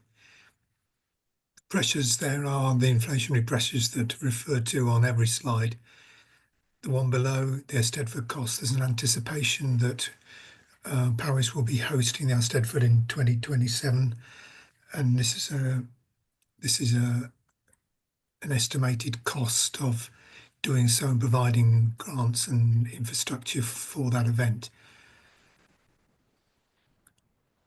The other proposed savings are small ones. The digital automation of funding services, I think, is missing a K, but still a relatively small amount of money. What we're doing is saving the revenue budget by moving the costs of approximately 35 posts from revenue to grant funding. We will be losing staff as a result of doing that, but we're able to support the rest of the activity of the development team by allocating from the Shared Prosperity Fund a figure of £1 million, which we'll be using in various ways. So that's all I've got to say on the budget in my area. Okay, thank you, Councillor David. Short and sweet. So members, any questions there? Councillor Corinna. Could you please tell me what types of grants you're going to be seeking and the likelihood of getting useful grants? Will you be approaching pension funds and other investment platforms? Thank you. Well, the funding that we get in the main is from either central or UK government, so central or Welsh government. The Shared Prosperity Fund has been a key driver to economic development over the last couple of years, and supporting council services. We'll continue to do more of that. As regards other activities, the grant finding team spend their life looking for sources of money across the council, and it's a very important role. Diane mentioned the 7 Wine Management Scheme and getting monies and nature capital investing from there. I don't know how that's going to work. Is that? She did, and she's got a hand up. Yeah. Diane, would you like to come in there? Thank you, Councillor David. Yes, so it's relatively early days in terms of green financing, but we are working with a private sector investment houses to try and help us make that link to, as you say, pension funds and other big fund providers who are looking for ways to invest. So relatively early days, haven't got a lot of information for you at this point, but we are working with other local authorities together in a project under the Marches Forward partnership. So I think obviously we've got to understand that a lot better. It's a new area for the council, and obviously, you know, we don't want to put ourselves at any risk, but we are looking at innovative ways to try and fund some of the capital and revenue costs of the council going forward. Okay, thank you, Diane. Councillor Gary. Yeah, just following up on David's point there, really sort of shared prosperity. Yeah, seen some real benefits come into the local authority over the last couple of years. From my understanding, it's a 1-year allocation at the moment, in-year funding from April through to the end of the financial year. The amounts across Wales have been published, if you like, in terms of capital and revenue opportunities, but I suppose it would be remiss of me not to sort of speak up on behalf of Pavo and the third sector to say, look, that money is absolutely vitally important for the third sector, as well as council objectives, and working in partnership for me is always going to be a challenge this year, isn't it? It's a 1-year reduced pot. I think we understand it's reduced potentially 40%-ish into Powys and Ceredigion, but the third sector absolutely relies on that money, and if it disappears effectively by just turning the tap off because we feel that we need to shore up our services, I think that's going to give us grave concern. So just, I guess I'm asking for a commitment to make sure that we're working across the third sector to make sure that that smaller amount of money is spent in the best possible way to deliver the best possible outcomes for the whole authority. Sorry, I can give that commitment, definitely. We worked well with Pavo in terms of the last allocation, created a community fund that did good work throughout the county. Diane's already had a meeting with Pavo since Christmas, talking about how we could do something, or asking Pavo to come up with ideas about how the money could be used. But it's not.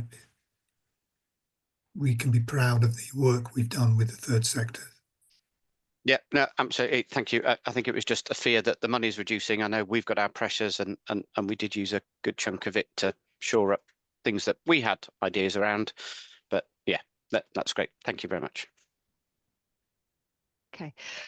So for my part there, it's always sort of quite positive to hear that there's funding available to help support roles within the council and jobs, because then that's not coming out of the council's own sort of raised money, I suppose.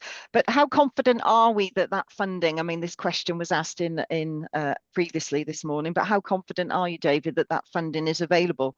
35 posts are moving from revenue cost to grant funding. That seems, you know, quite a lot. So the role of our economy department within Powys is quite crucial, really, to our small high streets in the support that they're offering to businesses within Powys. So is that a risk? There's two or three things to say. One, that we're not getting the same amount as we've had in the part. The interim arrangement is less, so that means that we have to work a lot harder to do the work. Secondly, yet again, we're given the decision of Welsh Government, central government, too late, when we have to then rush to get the money spent. But we have provisionally set a £1 million fund to be allocated from the latest award of Shared Prosperity Fund, right, to provide backup to the services that we're trying to support. Don't know whether Diane wants to add anything to that. Yeah, I'm happy to. I think out of the 35 positions, we have had some positions already leave because the shared prosperity funding actually finished in December, and the new funding doesn't start in April. So some of the schemes and projects that we were completing had temporary posts aligned to them. So some of those temporary posts have ended, but we also do see a shortfall of around 10 positions that we are going through a management change process internally, and there will be people at risk in that process. But obviously we've got the scheme within the council where those positions at risk can go onto a redeployment register, and there are other roles available across the council that positions could be transferred to. And we can see on the today, when we look at the jobs available, that there are many jobs there, some of the specialists, but there are other generic jobs as well. So we're hoping to redeploy staff wherever possible. Okay, because it's always a pity, isn't it, if a grant funded role ends, you lose that expertise and that skill of that individual. If yeah, okay, thank you very much. Any other questions from members? No, okay, well, thank you very much. In that case, we'll move on to the next presentation, which is community wellbeing, and Councillor Richard Church. Thank you, Chair. Community wellbeing, as you all know, covers leisure, sports development, libraries, and archives, and arts and culture. And you will see we start off with a base budget of 3 million, and we're projecting a decline of 4,630. May seem relatively small, but of course with inflation it represents substantially more. So the pressures, as with other services, we have pressures of inflation and other pay totaling 83,000. And pay separate for inflation. And I think this is quite important, that we're now seeking to ensure that our library staff are paid at a similar level to other frontline customer service staff. And I think we recognise that we expect our library staff as frontline staff to take on quite a wide range of inquiries from members of the public. And I think it's important that we recognise that in how we pay them. And then finally, a small contract uplift linked with inflation for Freed and Leisure. So that totals 112,000.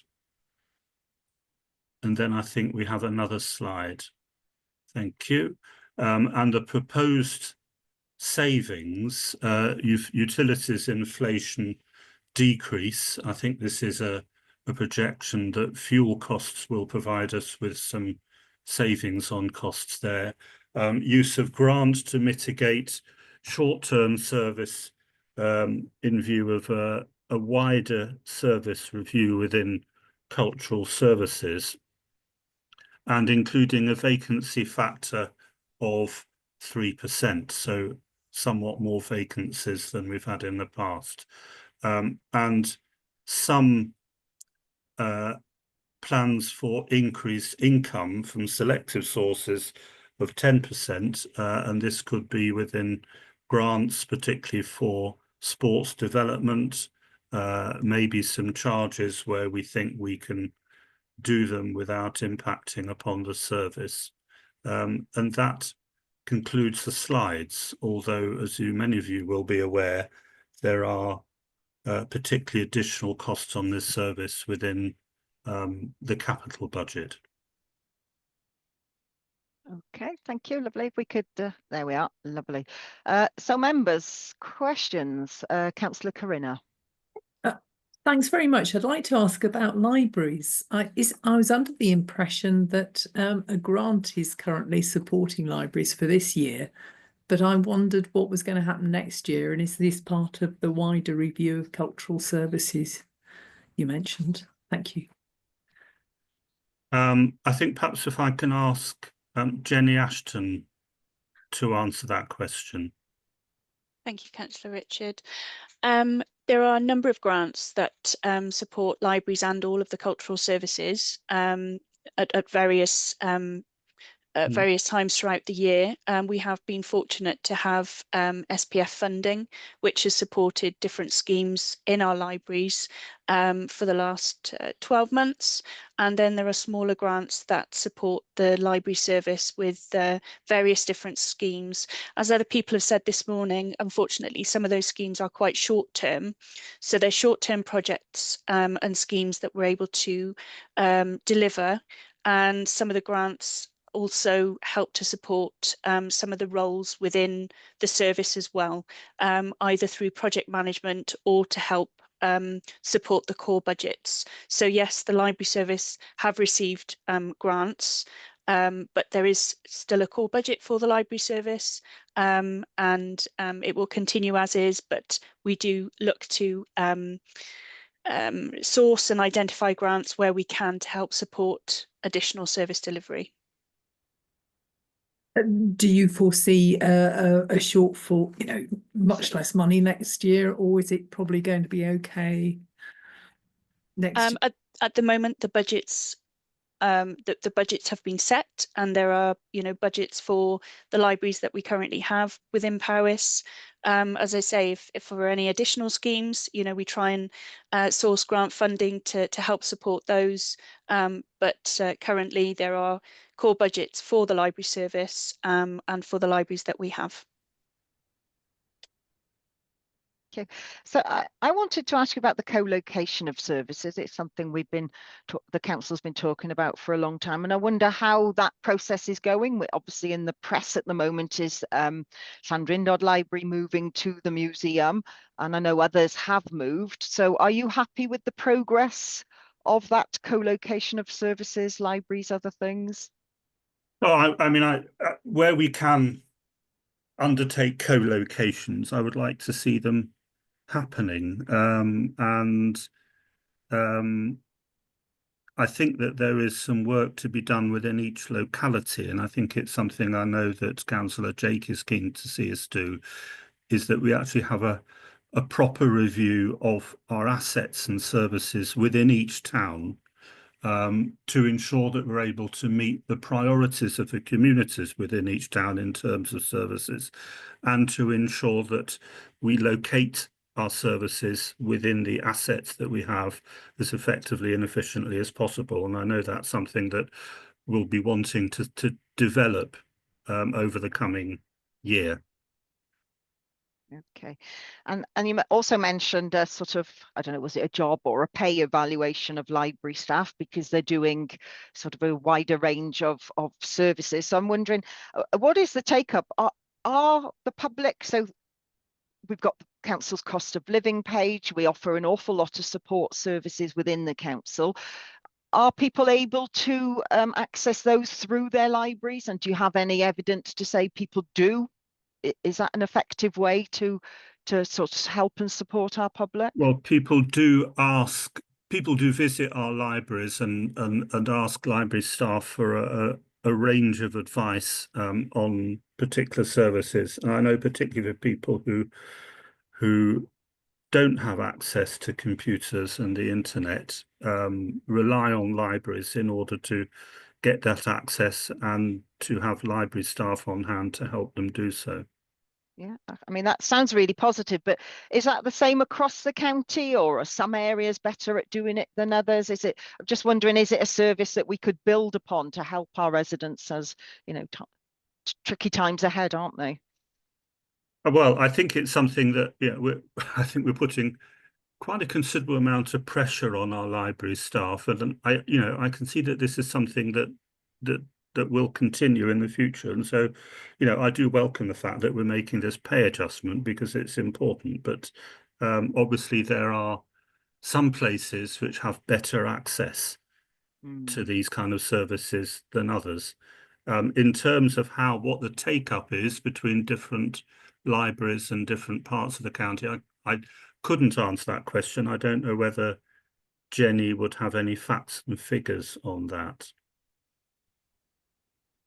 Thank you, Councillor Richard. I'd be able to share participation and attendance figures for libraries with the committee. I could send that as part of the minutes. As Councillor Richard says, different libraries, depending on their size and location, have different participation and attendance figures, and also depends the types of schemes and the types of space they also have in the library building, and the hours that they are open per week. So they are all slightly different. You know, we try and extend the service as much as possible. And of course, there's always the online service with the libraries as well, which is very well used. But as Councillor Richard says, the digital take-up by residents and visitors has increased. We had a specific SPF project in this last 12 months, and also the Number Up project within the libraries, which had a good take up. So digital development from residents is something that has been very well used. We also have iPad loan schemes and other schemes where residents can borrow SIM cards, for example. And we've been donated some of those by a foundation. So there are lots of schemes in libraries and lots of ways that different people can access them as well. So thank you for your questions.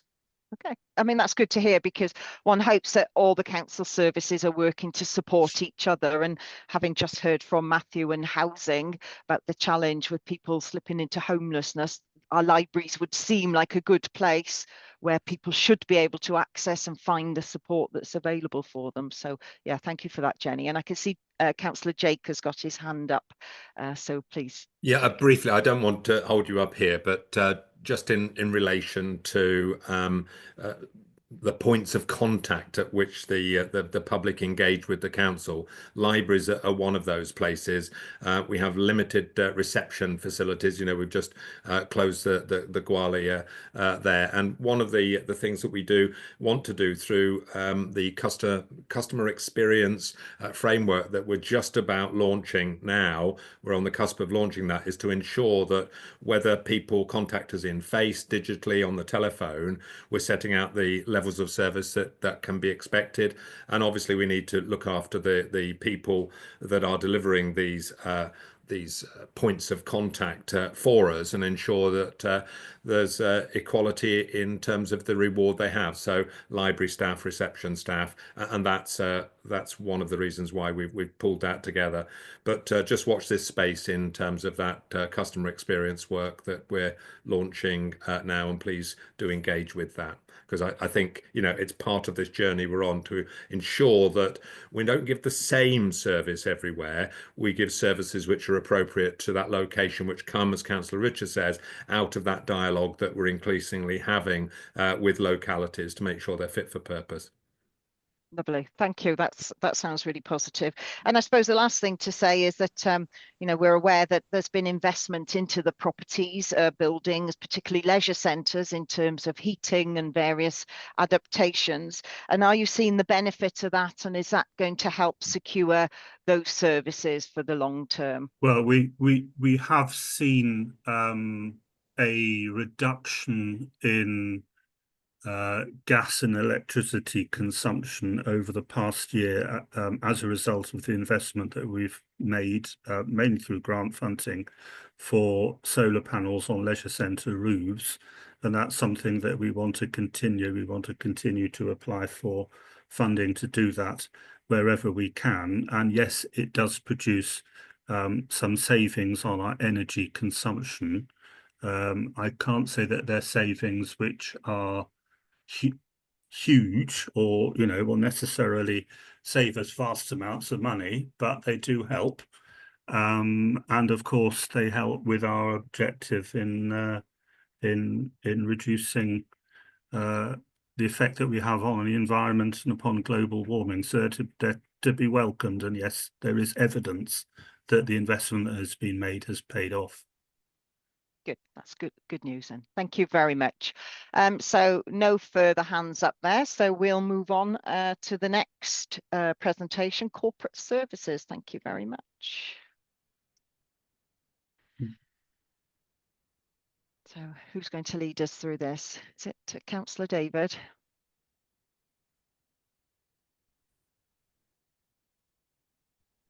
Thank you, Chair. Yes, I'll take you through this. I'm not responsible for all the services included under corporate, but nevertheless, you know, for the sake of delivering the presentation today, I'll take you through each one, and if any questions do arise that I might not be able to answer, I'll obviously pass them over to the service areas that are responsible. Thank you. So on the slide there, you've got all the services that fall under corporate. You'll see that generally speaking, the base budgets in the scheme of things are relatively small, but nevertheless very, very important budgets. I often look at the corporate function of any organization as being the heart of that organization, and it's actually feeding out support and information to important organs that then go on and to deliver the services so valued by our residents. So you've got finance, business intelligence, workforce, digital and legal. You've got the base budgets for 24-25, the pay pressures, non-pay pressures, savings, and then you'll see the variance, which actually shows then the percentage increase against each budget for the 25-26 financial year. So corporate services in the main are funding their inflation and pressures with equivalent savings to ensure that there's minimal increase requested. Legal services as a percentage is showing quite a significant increase, but that's required funding for solicitors and funding for the coroner annual increase, and land charges, reduced searches and contribution to the County Council elections reserve of 35,000. The proposed savings under corporate services are managing budgets internally, and that's vacancy factor, inflation on contracts, reconfiguration of the communication offer, inflation uplifts to fees, and a reduction to the insurance budget. None of these savings require individual impact assessments, and the pressures held at risk within services themselves are the fire levy, and that's the national insurance increase with regards to the fire levy of £60,000, and it's anticipated there that that'll be funded by Welsh Government in around about May, early May. Then there's a pressure for review of boundary structure of 50,000, inflation for digital 152,000, and DBS fee income of 10,000. I think there's another slide. So this just breaks it down at a very high level. So you can see the overall base budget for corporate activities of 39 million. Pressures, inflationary pressures, 16,000, growth demography, nil, service pressures, 1.6 million, capital financing, 2.6 million. No pressures held at risk with regard to the activities budget, and the service pressures there you can see broken down. They actually add up to the figure you see the other side of 1.644 million, the top three service pressures there. And the proposed savings, you've got savings against the pension actuarial review of 350,000, staff structure review across the council, that's 500,000, and the use of SPF funding to support services of £1 million, and that was discussed earlier actually. So so the draft budget request for 25-26 total 41 million, and that's plus 6%. Thank you, Chair. Okay, lovely. Thank you, Councillor David. Okay, so members, have you got your questions?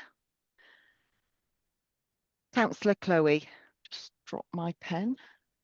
Thank you. I just wanted to understand a bit more about those legal pressures. There's as you mentioned, that's quite a big increase in the, you said sort of solicitors. Is that because we're getting, well, yeah, basically just to understand it, you know, whether or not people are coming to the council and complaining against us and fining us for things, or whether it's an expected cost.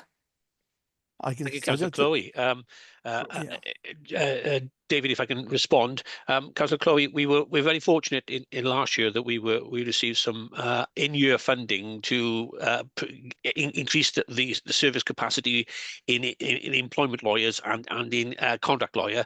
That was a one-off funding, and therefore the FRM is simply putting in place base funding to cover the costs of those individuals. So it's essential. We're not having complaints. We're not having fines or anything of that nature. It's just increasing the service capacity to support other services within the county. And there's no capacity for that grant again, I guess, just this one-off thing that just meant we could put them in place and increase our base level costs, but then we've tried all ways in which we can support that, Councillor Chloe, but we just need the base funding in order to make sure that we give that support as we require for all services within the authority. Okay, thank you. Councillor James Gibson-Watt, you just put your hand up. Would you like to come in at that point? Yes, Chair, if you don't mind, it's because legal services falls under my portfolio holder umbrella, if you like. I think it's, I mean, those of us who've been on the council for a long time and, you know, will have noted that quite frequently we get complaints that our legal services department is not as responsive or as efficient as perhaps it should be. And this was, you know, I'm very pleased to say now that actually that the reason for that was because it was understaffed. There were vacancies and they were being carried from year to year. But I'm pleased to say that that is not the case now, and that the performance has improved as a result. You know, it's fully populated, I think I'm right in saying, and the results are good in the respect of responsiveness and efficiency. So we you know, I think as Clive's pointed out, we're not getting the complaints that we used to about the legal services, and people probably don't realise how important our legal services are, because they do, as Clive's pointed out, support all the services across the whole authority in dealing with outside providers, in ensuring that, you know, the activities that each there's an enormous amount of contractual work that takes place between the authority and third parties, for example, and that all has to be done very, very carefully. It's very, very strictly audited. You know, the one thing the local authority has to be is legal at all times, and you know, a very high bar is set, if you like, for the activities of public sector organisations, including ourselves. So I think, you know, I'm very pleased that the service is being populated as it is. Alas, the consequence of funding through grants, which then finishes, that yes, you do end up having to cover that cost yourselves, and that's just a fact of life, and we see it very often. But that's the reason for this request. I hope that helps. Thank you. Thank you, Councillor James. Okay, Chloe. Councillor Gary. Thanks, Chair. I'm asking this question just because obviously David mentioned the potential rise in NI for fire service staff. Looking in the reports, looking at nearly a 6% rise in the costs of the fire authorities sort of request on our precept, if you like, what we're adding to our council tax. And I just want some assurances that we're asking those really senior questions direct to the fire service leaders, if you like, and the finance team about their cost reductions and their cost pressures, because 6% doesn't really correlate with our 4% increase pretty much across the board, where we've tried to make savings or kept them the same. And even above those nationally, really, how do we shift their sort of their financing out to their own direct council tax line like we do with the police? Because our residents just don't understand it. They don't know, I don't think, in enough detail that we're responsible for funding all of the fire services budget, and that budget has an absolutely direct implication on the rise of council tax that we have. It's clear for the police, it's clear for the community councils, even at that very lower level, but we can't seem to do it for the fire service. And like you say, we then have to add on cost pressures for their NI pressures, and we don't yet know whether we do or don't get that funded. So I just wanted some reassurances from the sort of senior leadership team that we've got here and Cabinet, really, that we're pressing to try and create some change there. Thank you. I think the actual increase in the fire levy this year was £508,000, which, call it £500,000. That does represent about 0.5 in council tax, if you want to interpret it that way. You'll recall that when we as a council, we had a presentation by the chief fire officer, and a lot of these concerns were expressed to the fire officer at that presentation. And we've also got representatives on the fire authority itself, and one would expect them to be putting these arguments forward. But certainly, as it stands, it is included in the RSG. I don't know if Jane wants to add something to that. Only thing I would add is, of course, the firefighters pension scheme was amended last year as well, and we received some funding to support that through grant, but that's now transferred into our settlement as well. So I think part of the increase you see is the transfer of that funding coming into us, but then we have to pass that on in the levy too. So part of the increase relates to that. In terms of national insurance, obviously we're waiting more generally to understand what funding we'll get as a council for national insurance, and part of the fire levy is part of that as well. So that's why we're holding that element at risk, because we are hoping that we will get that fully funded through Treasury and then through Welsh Government, but we have to wait and see. Councillor Peter. Thank you, Chair. My question is with Welsh Assembly settlements for 2025-26, Powys is ranking 25 across Wales. Are we going to be in a better ranking position after these changes? Which changes you're referring to, Peter? Well, it was stated that Powys ranked 21 across Wales at the moment, as we stand, and I wondered if we're going to be in a better position when we put our budget in place. Right, as far as the settlement's concerned, that's determined by a funding formula which is developed between the Welsh WLGA and Welsh Government, and there are different elements built into that funding formula. The two that worked against us as an authority this year, the two big ones, were population numbers and secondary school numbers. And so obviously that reduced us as far as the League of Awards going to all the different local authorities were concerned. We have got major concerns about service delivery within rural areas, and we've undertaken rural cost analysis in the past. And just recently, the leader, deputy leader, and myself wrote a very, very lengthy letter to Welsh Government expressing these concerns and the fact that the funding formula as it stands works against rural authorities. And I think you'll find, if you look at the council tax increases that we're seeing coming through at the moment, the majority of them appear to be within rural authorities. So that just underlines the problems we've got regarding service delivery. But we are expressing, we're actually communicating these concerns directly to Welsh Government and WLGA. Okay, thank you. Okay. So I wanted to ask a question around the amount of money allocated there to the discounts on council tax. So this paper is proposing that the council tax be set at 8.9%, wasn't it? And there are various discounts that residents get. There's a 25% discount. Some residents have a full 100% discount. There's disabled reductions, and about nearly 10,000 people have means tested council taxes. And I think I worked out that that meant that 74% of residents were paying the full amount. And I just wondered, how does that compare, do we know, to other counties? Is what percentage of the population would be expected to be having some discount off that full council tax charge? With regard to Powys, the breakdown, 53% of Powys residents don't pay full council tax. Only 47% do. Only 47%. Because of the different schemes we operate. With regard to benchmarking against other authorities, I don't have that information at hand. No. I don't know if Jane has got it. I can see her nodding her head, but I mean, I don't know, does it really tell us anything, because our residents are, but I just wondered whether, are we, by increasing the council tax, are we running the risk that less people will be paying the full council tax, and could we end up being worse off?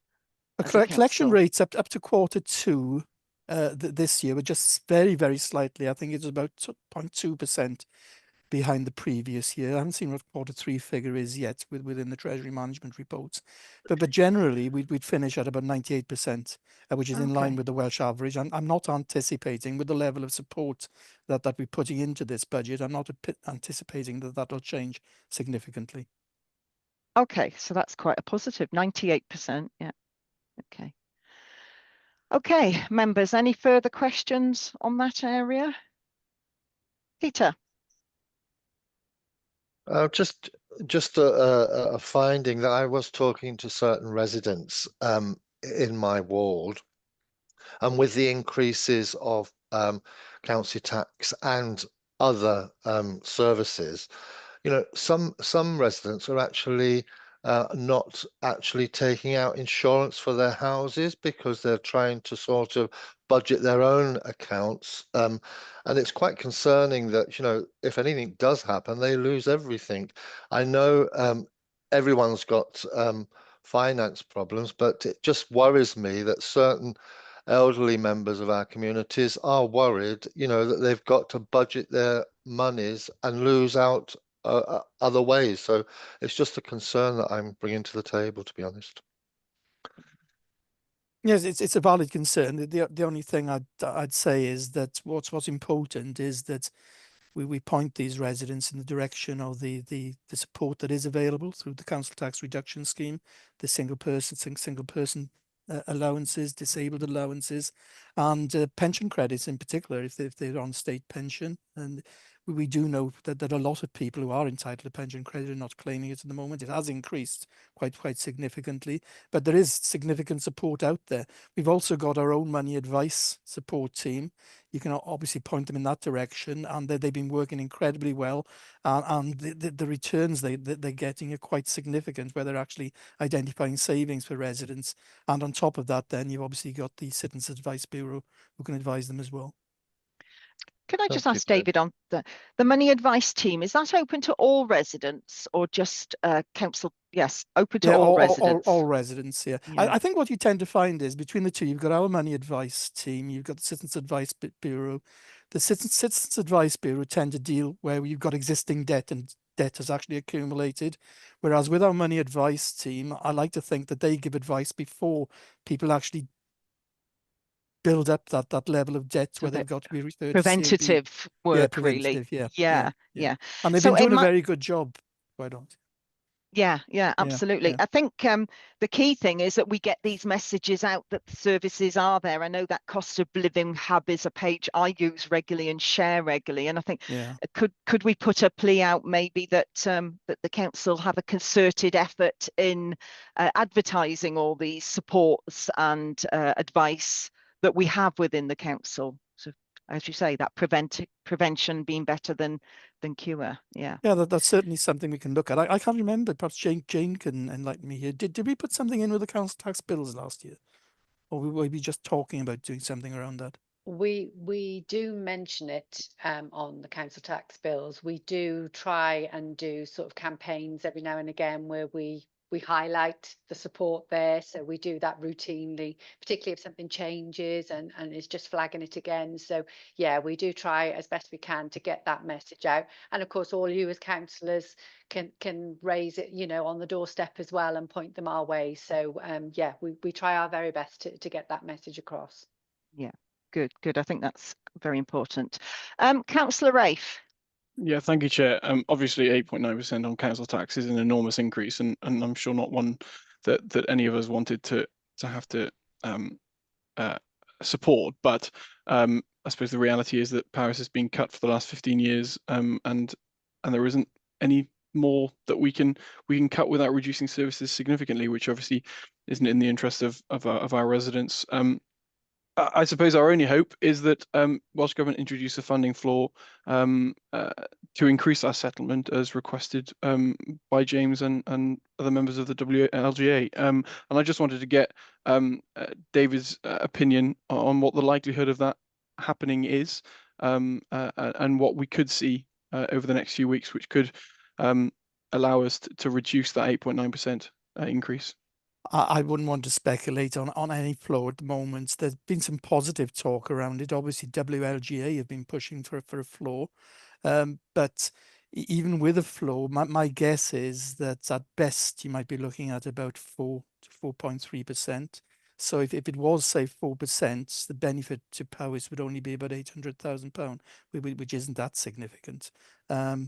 And I really can't, if there is a floor put in place, I can't see that going much above the Welsh average, which would be 4.3%. But that's purely speculation at the moment. And until the Cabinet Secretary makes a decision one way or the other, we are where we are, and we've got this one pot of money, and that's what we've got to spend. And we won't know in all probability until about early March, mid-March, whether that floor is going to be put in place, if one is going to be. So That's we've got helpful. to Thank you. we'll work with what we've got at the moment. And keep Thanks. our fingers crossed, basically. So. Okay. Thank you, Councillor David.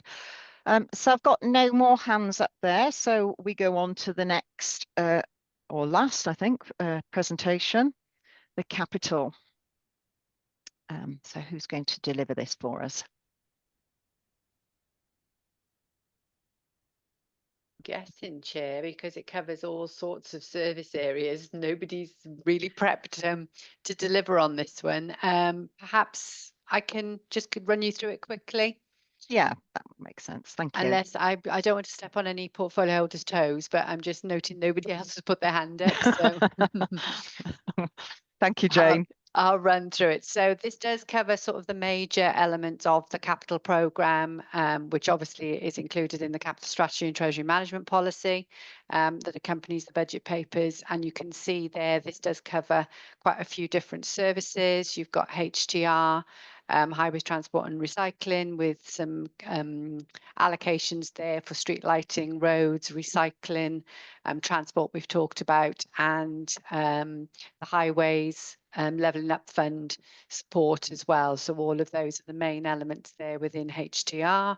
You've also then got Housing General Fund, and I think we've already spoken about the disabled adaptations, and I can just inform members that that budget has remained at that level for the last few years. So I've done a bit of checking in the background and can confirm that. And then you can see lower down, we've got some support there for leisure, £1 million allocation for leisure.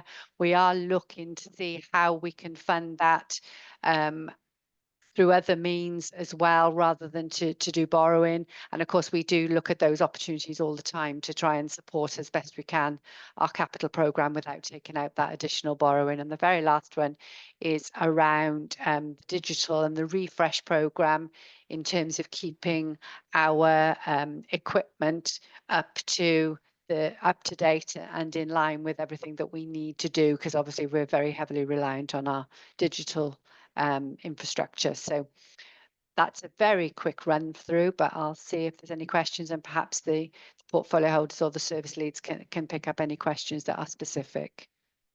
Lovely, thank you, Jane. So members, we're in the last section now, so we're open to all questions. Corinna? I was Councillor Corinna Wade. a very basic question about the almost 19 million that HTR have got for roads, also lighting.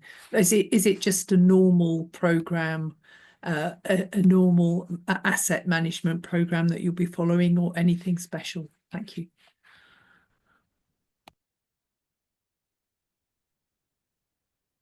Councillor Jackie.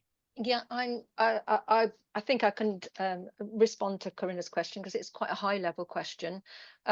The amount of money that we've put through capital, some of that comes through on an annual basis anyway, specifically around roads.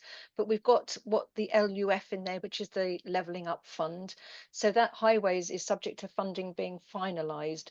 And at the moment, we're still waiting for the Cabinet Office, I believe it is, to respond to a letter that is going out asking why we haven't had a memorandum of understanding signed.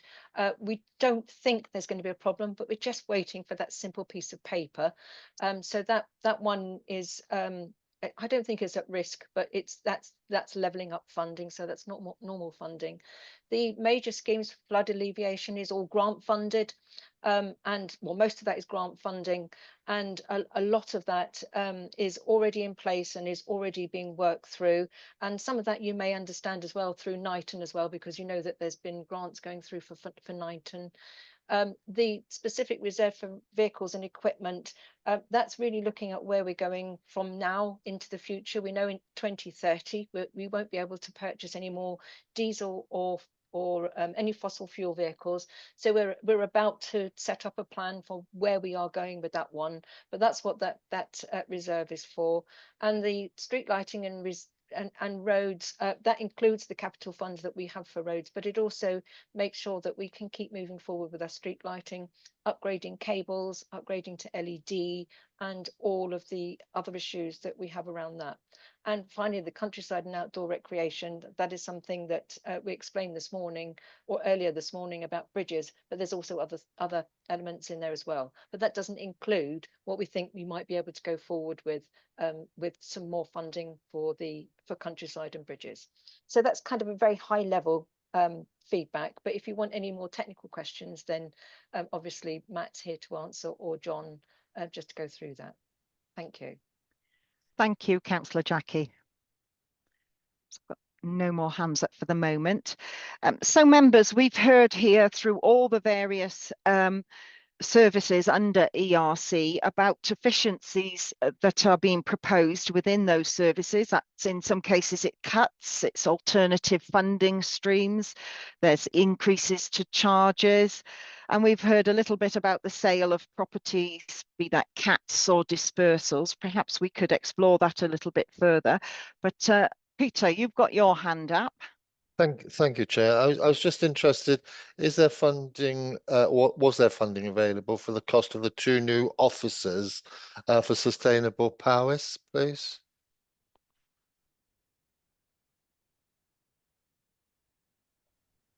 So that was yeah. Sorry, Councillor Jackie. Yes, I can confirm that we do have funding for those 2 new officers, but that's only part funding that's coming through here. That's nothing to do with capital, though. Okay. And Councillor Gary? Yeah, no, sorry, finished off your summary. Mine wasn't capital related either. It was more of a general one, but I thought you were moving into that space. Yes, I sort of thought we were because there were no hands up. So really, I sort of just want to open up the meeting now to members to ask any question, any further information they might need to be at. So I want to remind members here that the last item on our agenda is item 5, scrutiny recommendations. And we will need to be discussing, do we feel that officers have really answered all their questions? Does the narrative here really explain and articulate the assumptions that have been made in these budget proposals? Do we think the services and savings outlined here are set, are reasonable?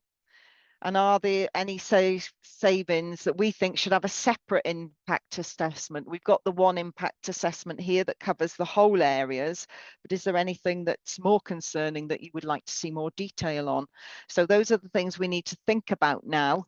And this is your opportunity to ask any further questions of portfolio holders or officers before we have that conversation.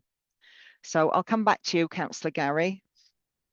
Thanks, Chair. Yeah, it was just a general one around, we see the narrative around percentages often in terms of staff savings. I think we've made it sort of relatively clear, but spell it out again that we're still not quite sure yet what the settlements will be in terms of NI pressures and stuff from Welsh Government, and we're not going to know that for quite a few months yet, but that's in there, it's sort of budgeted for, and there's some assumptions made. But what I can't really see, and I know you can't give any specifics even to departments, and I'm not looking at that, but what level of staff reductions are we looking at versus that sort of continued freeze that we've got currently on sort of staff recruitment? So I'm going to ad lib a bit here, and if Paul's still on the call or anyone from the HRT, but there's often around 500 vacant posts, isn't there, within the authority in any one time?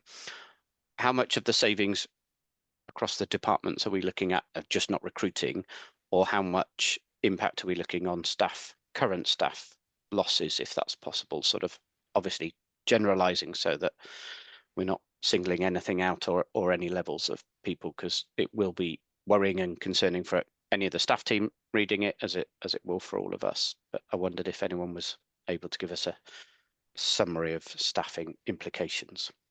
Okay, well, Councillor Jake has got his hand up. Are you looking to have a go? Yeah. I mean, actually, on my, I've got a separate screen. I've got the draft workforce plan, which will be going to CLT and Cabinet tomorrow. So when we develop the FR FRM and various departments put these costs in there, any staffing related issues get brought out and go into the workforce plan, so that we try and co-join these pieces of work, so we have a full understanding of what the demands for employees are across the organisation now and going forward into the future.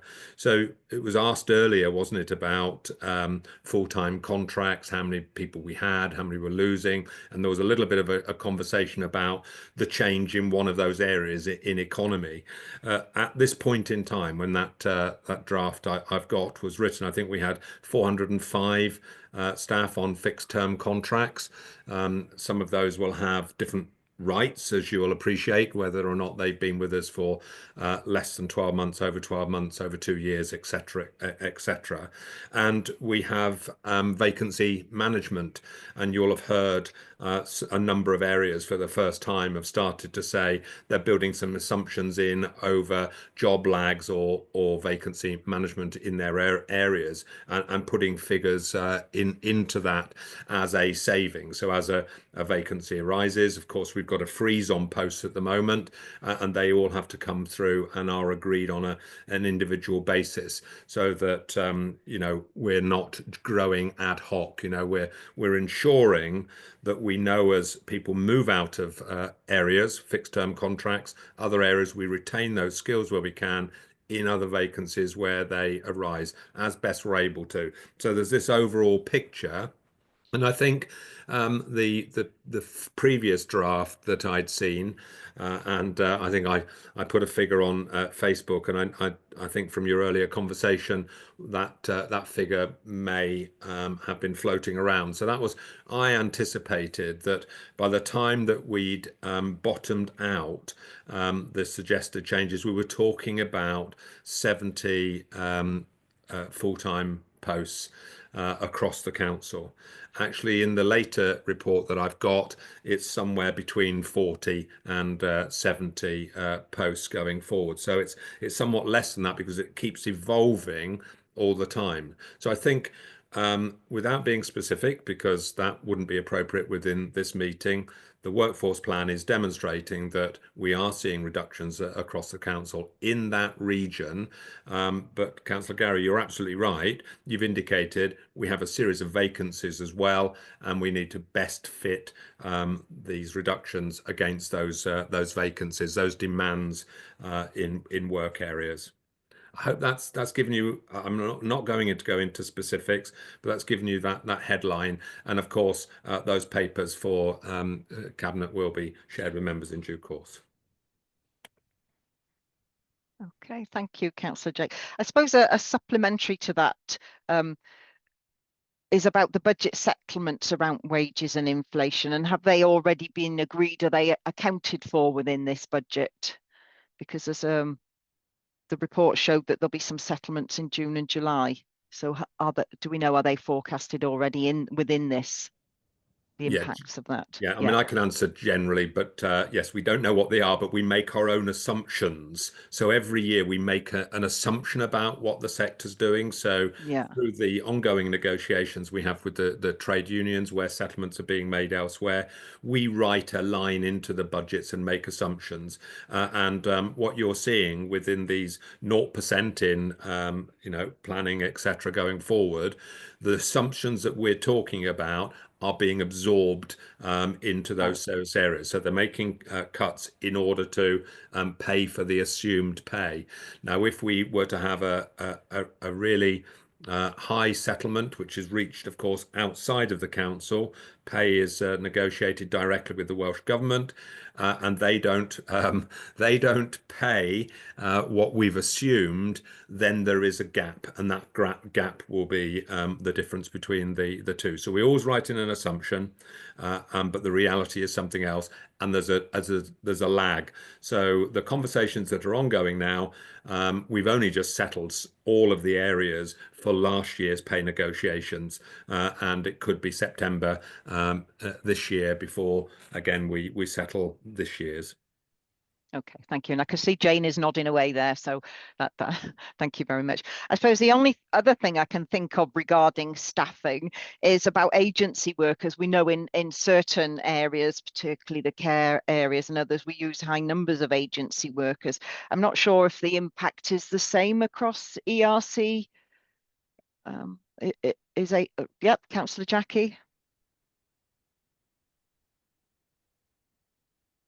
I haven't put my hand up for this. Oh, sorry, one, I thought no. I thought you were putting your hand up there. I mean, Apologies. I can certainly talk to you about it. There's no specific line in our budget for agency staff. We do use agency, but not necessarily for staff. We have to hire in vehicles specifically sometimes when vehicles break down, especially on waste and recycling, Right. and in highways as well. But agency staff, no, it's not a Not so major issue much. for HDR.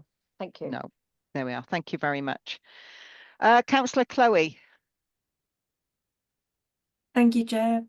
I don't know whether this was meant to come under one of the portfolios. I just wasn't sure which one it fit in. So looking at the budget, I was, quite keen to identify where we could increase income without increasing council tax for everyone. And one of the things that we have challenges around here with is second homes.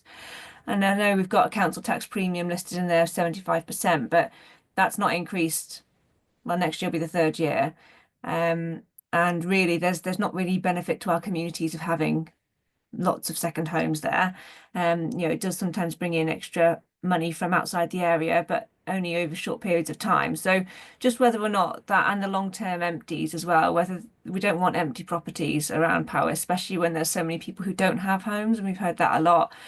Whether there's any thoughts about whether those could be increased. I think that's a debate we'll have to have next year, because obviously there's significant pressures building up, and as I mentioned at the start, that the forecast going forward for at least the next 3-4 years is looking fairly grim. But before you make any change to a premium with regard to second homes or long-term empty properties, you've got to give significant notice. I think it's at least 6 months.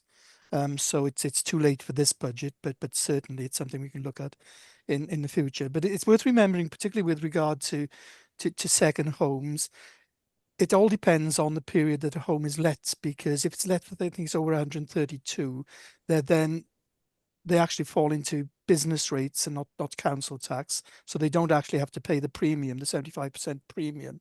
That's holiday homes. Sorry, Councillor David. Yeah, that would cast then as a holiday yeah. home, wouldn't it, as opposed to an actual second home? I think. Yeah, Slightly that's right. Yeah. And again, with the long-term empty property, generally speaking, there you'd expect to see that income falling off, because it's meant to be an incentive to actually sell the property, so you get less empty properties within the county.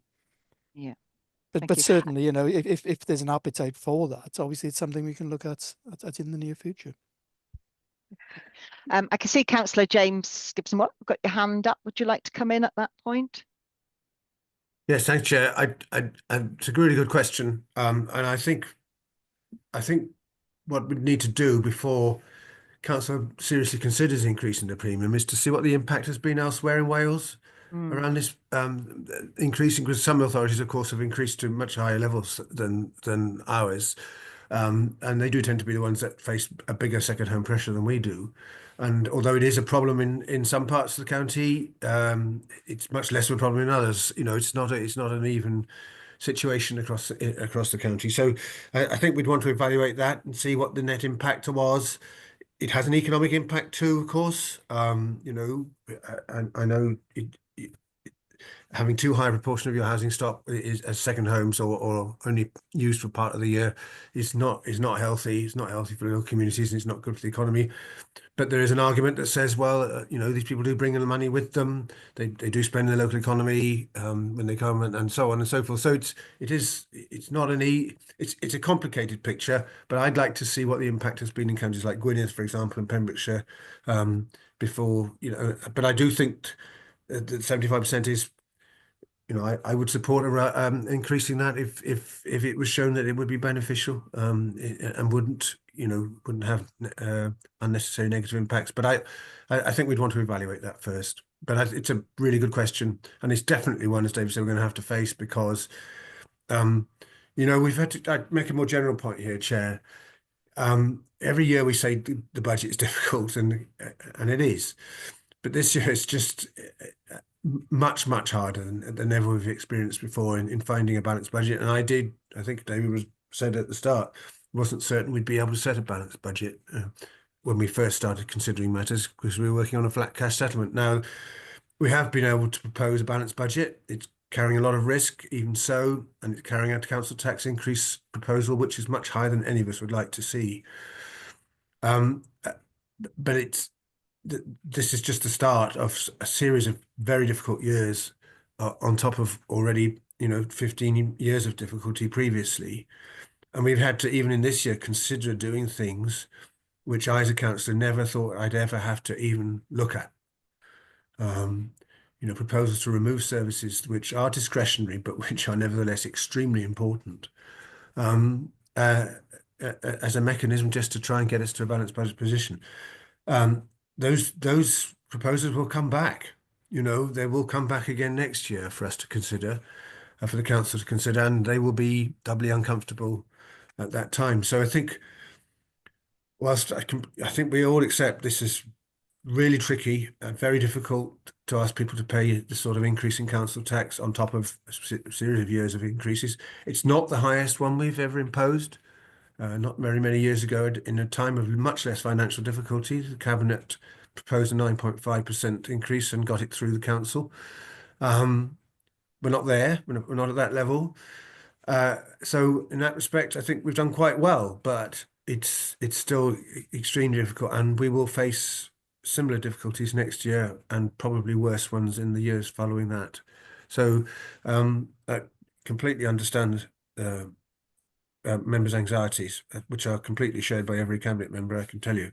But I just think it rams home the point that we have to find a way of making the council a smaller organisation, able to deliver its services for less cost, with less staff, and shrink the organisation while still maintaining its service delivery. And that's the Sustainable Powers programme with all its difficulties and challenges. So thank you for allowing me to speak, Chair, and I hope that helps to cover things. Thanks. Thank you very much. Okay, so I've got 2 hands up. We've got 5 more minutes for questions before we go on to item 5 and discuss our recommendations. So Councillor Rafe and Councillor Gary.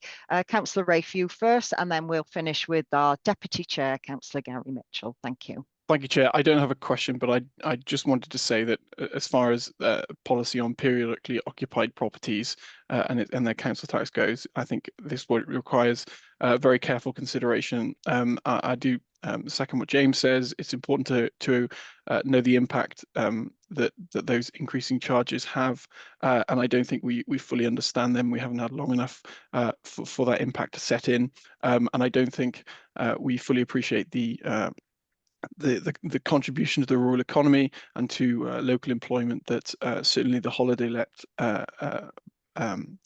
industry that's a very fair point, Councillor Rafe, but I don't think anybody is proposing to do anything with that today. I think the proposal was that we look into it, and I think we would probably all support that research needs to be done, wouldn't we? Absolutely. Yeah, look forward to it. Definitely. Good point. So Councillor Gary?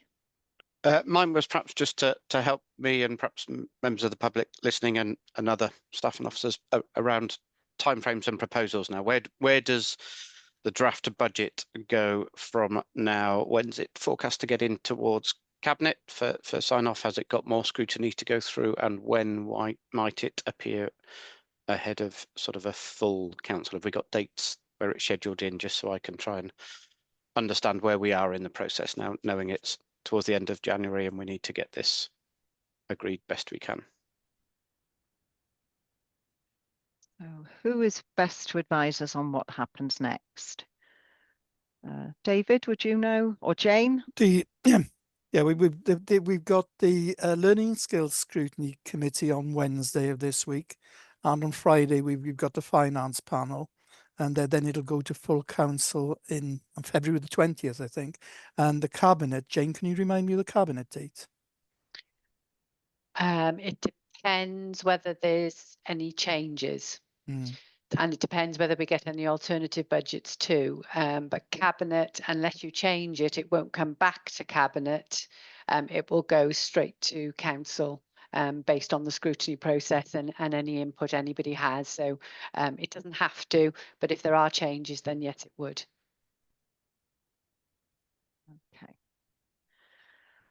Okay, members, so we move on to item 5, which is the scrutiny recommendation. Oh, sorry, Councillor Jackie's just put her hand up. Yes, just to say, Chair, I need to go to another meeting, but I've got a response for Councillor Liz on the profit share. It's very, very simple. So if you don't mind, I have put it in the chat box just in case, but just to say that the contractor makes a profit, then we get a 50-50 share of that. So 50% of that profit goes to the contractor, 50% comes into the council coffers. We're not expecting to make a profit, a huge profit, but any profit that is made is shared. And this is what's called an open book process or open book approach. So it's a lot more simple than I thought. I thought there was a lot more to it, Councillor Liz, but that's what it is. But I have put it in the chat box as well, so I'll send that to you so you've got it. But I do have to leave now, I'm afraid. So thank you very much for a very good meeting this morning.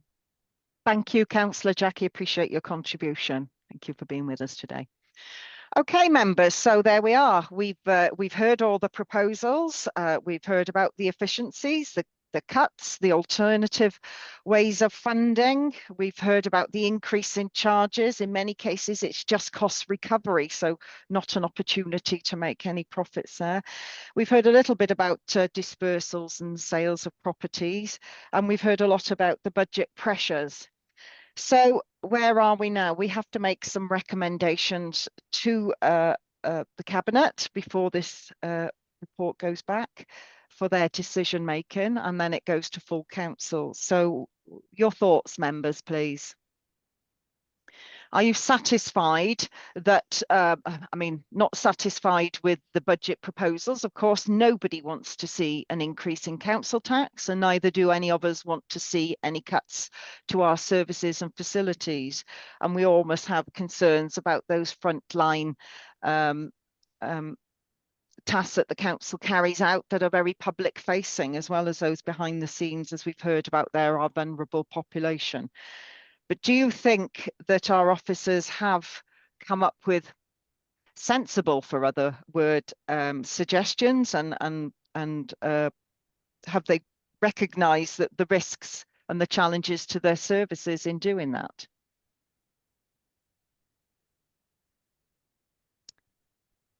Okay, Councillor Rafe. I'll go first. Yeah, look, I think the budget strikes a good balance between making further efficiency savings within the council, but protecting the essential services that the residents of Paris depend on every day. Yeah. Anybody got any further comments? We can put, we can just note the report. We can make, I would like us to make some recommendations. I'll put some suggestions to you, but Councillor Gary, welcome your views. I think, yeah, we certainly all note the report, don't we? And we note all of the pressures that we've got, and I think the general consensus is we can see all departments doing absolutely what they can. My only one for a recommendation was, would we put a recommendation in there that we pursue that element I talked about around the fire services, how we get that effectively out of our budget constraints and into their own budget constraints by a direct levy or charge on the council tax. I don't know how we pursue it, but a small working group and some letters to right departments might just move it forward. Yeah, I'd be happy to support that as a recommendation. Would others agree with that? Or anybody oppose that? No? Okay. Councillor Rafe? Yeah, the big one for me that stands out is the proposed increase in the revenue budget for public transport. I appreciate the responses from the cabinet member and from officers, but I'm not entirely satisfied that I certainly fully don't understand it, and I'm not assured that that we know exactly where the grant funding will meet our own funding in that increase. And as we know, we can't fully depend on grant funding in the long term. That changes on a regular basis, and it's a significant amount of money to increase the budget by. And my concern is that, yes, we've got it funded this year, but we're about to, as I understand it, to sign many more new bus contracts with operators. Now, if that grant funding disappears, we won't be able to reduce those services quickly because we'll be tied into those contracts. And possibly some more discussion could have been had earlier on in the meeting, but and I don't know how this forms part of a recommendation, but certainly for me, more information is needed to fully understand it, because most of the departments that we've discussed today are having reductions to their budget, including those who have a 0%. But that line is a significant increase in the revenue budget for HDR, and so possibly I'd welcome some thoughts from other members of what they think about that. Councillor Gary. Yeah, I wasn't going to come directly on that, but I will do. But I've got another one for afterwards. But I guess, Rafe, yeah, I take your point.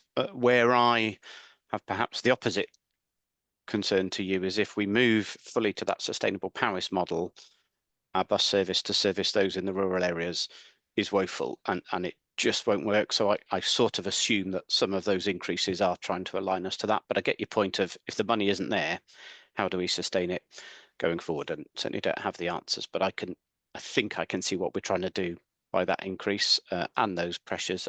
We know that they've been reviewing contracts now, and the prices are going up. They've got much more requirements to meet if we want to use them as service providers, etc., etc. And yeah, the costs are staggering. But yeah, sorry, I don't know if that helps. We could flag that up as a concern, Rafe, and ask that the officers have a look at that again to assure themselves that that is the right delivery model. And as you say, that's a little bit up in the air. It's difficult because we're setting a budget sometimes before these things have been finalised, and that there is that public transport consultation that's in progress at the moment. So it is something we could ask that we have a report back on that, on the outcome of that. But obviously that's after the budget is set. So, but that's the nature of the beast. There has to be a line in the sand. The budget has to be set at a date, just like wage increases and etc. We have to make some assumptions.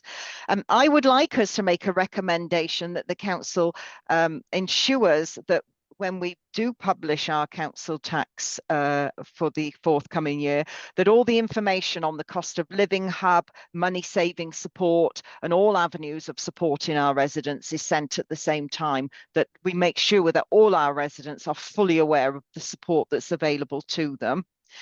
I would also like us to make a recommendation that we have a review on the co-location of services, because it's been talked about a lot, and I'm not sure if that's moving really at pace, and could there be savings made there in terms of the number of buildings that the council pays for and has. And that might lead on to the idea of sale of property or cap transfers or disposals or something else, which could help the council balances books. And I would agree with Rafe that we need to have a review on the second home evaluation, holiday home, empty properties, all of that, and whether we could be charging more or should be charging more for those council tax for those properties. So those would be my three recommendations, but they're really for work going forward as opposed to directly impacting on this budget this year. So members, in your hands now. Gary? Yeah, mine would be around if we could put some wording in there that sort of reinforces the argument that particularly the shared prosperity funds are so vital to our third sector and our communities. I am generally worried to hear £1 million is allocated to legal services out of that budget. That's not what it's there for, in my opinion. The portfolio holder gave us a commitment that it would be, so I think it's just reinforcing that commitment that shared prosperity funds are there for our community's development, not just local authorities spending on where we think the gaps are and our needs. So some polite but forceful wording around there that recognises ensuring the that it's being importance of that money. distributed more widely. I see Diane has got her hands up. Would you like to come in at that point, Diane? Yeah, I just wanted to clarify that the £1 million isn't for legal services, it's for wider, so it doesn't include any legal services. Sorry, we must have miscommunicated that, so I do apologise. The £1 million supports posts that are all to do with money advice, those kind of things around poverty, around the economy, Right. everything that we can do to keep going to make sure that we support wherever we can the population of Powys. So I just wanted to make that clarity. We haven't yet finalised every post, so I can't give you the detail, I'm afraid, but those are the posts that we're looking to make sure that we continue to have in the organisation. Thank you for clarifying that, Diane. And I see Clive got very excited then, thinking you were giving him £1 million, but sadly, no, sorry, Clive. Yeah, I wish. Councillor Rafe and Councillor Liz have got hands up. Yes, I'm going to come back to buses because this is the biggest thing in the budget. Let's face it. We're increasing the budget is increasing public transport by £3.8 million, and all I would urge members to do is try and look past that as oh yeah, we need more buses, because we're probably all united in thinking that it'd be wonderful to have increase in public transport, but we're not in a time to do that. Yes, it's a sustainable Powys initiative, but from my perspective, I don't know how buses fits into that at this moment in time with the detail that we've been provided with. We're going to increase public transport this coming year significantly. To bus people where? To connect what? To save what and how? I don't understand. So we're in effect just increasing the public transport network significantly, and I don't think that's the right thing to do right at this moment in time. Yes, we're connecting rural areas to the hubs, but for what? It's not offset by any savings. I mean, I would have thought that there should have been a separate paper for this, because this is a huge increase, a huge investment, and perhaps one that's worthwhile. But I don't understand how this is going to save the council any money, and how it's going to enable the council to save any money. We're not proposing any big closures or rationalisation of services or centralisation at this moment in time. So the buses are just going to bus people to places where they want to go, So instead of we're a having little to bit need to go tricky there. now then, Rafe. Sorry to butt into you there, because the portfolio holder that would be responsible for that is no longer with us, and we've moved on. I do feel I gave members adequate opportunity to ask all questions. So I'm not sure. I know John is here, but I'm not sure if it's appropriate at this time to ask him to respond to that. No, so I possibly think not. we can make a comment on it. As I've already said, I'm happy if you want to make a comment on that we would like some more assurance or something about that. But I'm not sure where else we can go with that now, and I'm very conscious of the time. So I'm sorry. I'm going to move on to Councillor Liz. Okay, thank you.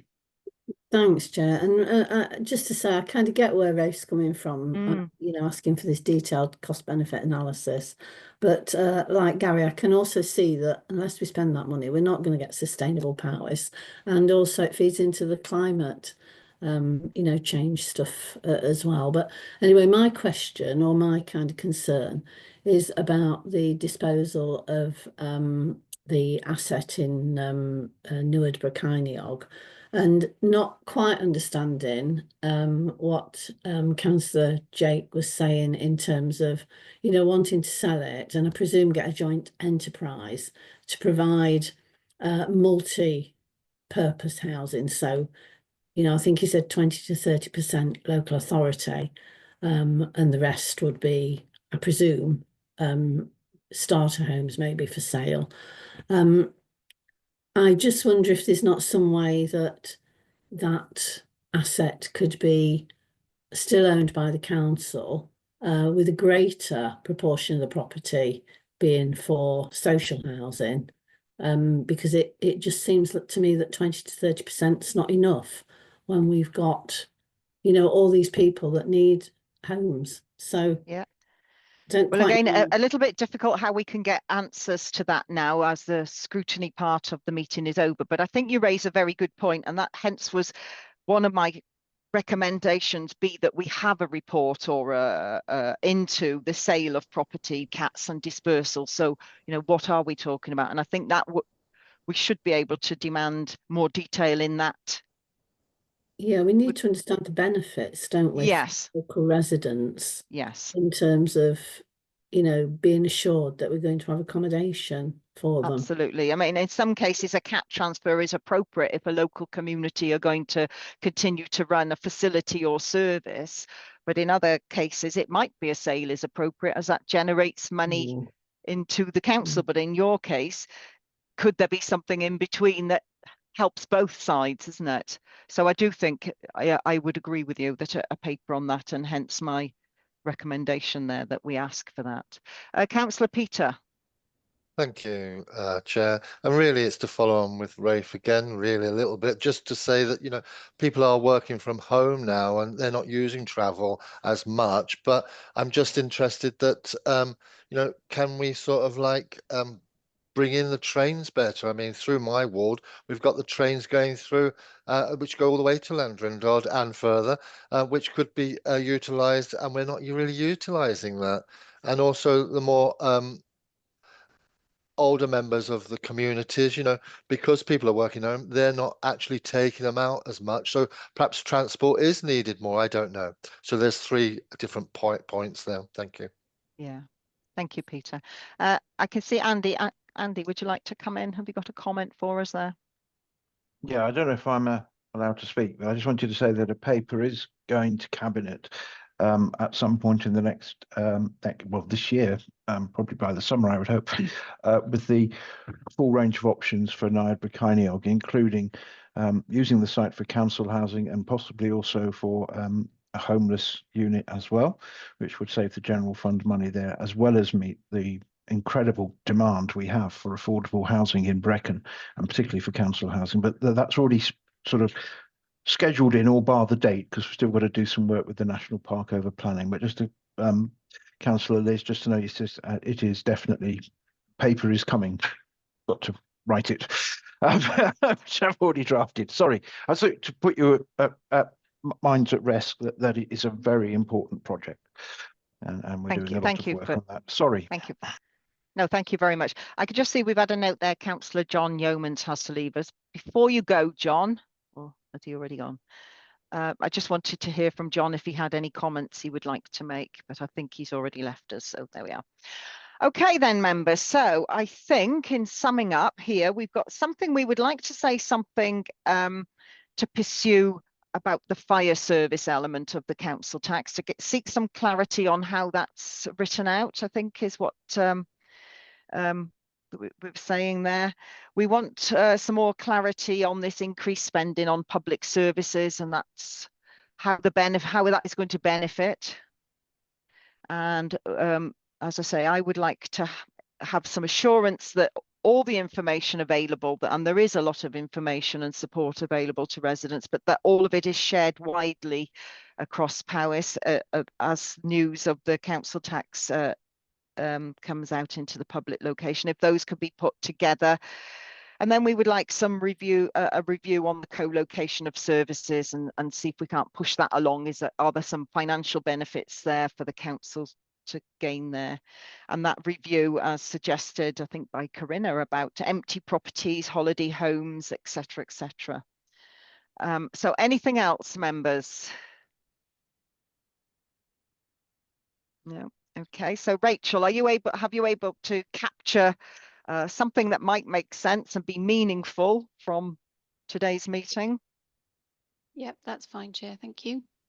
Lovely, thank you. So I would like to say a very big thank you to all members of the team. It's been a lot of papers to wade through. It's not the happiest of stories or papers to read, but it just really highlights the challenging situation that the council is under. I'd like to thank all the officers and portfolio holders for being with us today. It's been a long meeting. I really appreciate you being here to answer our questions. And for those of you who are not aware, Rachel leaves us as our Scrutiny Support Officer. She's staying with the council. I'm pleased to say she's moving to housing. So I want to give Rachel a very big thank you from us all for all her support in our Scrutiny services. And now I'm going to bring the meeting to a close, but I would like just the members of the committee to stay on board, if you were, for our committee reflections. And thank you very much, everybody.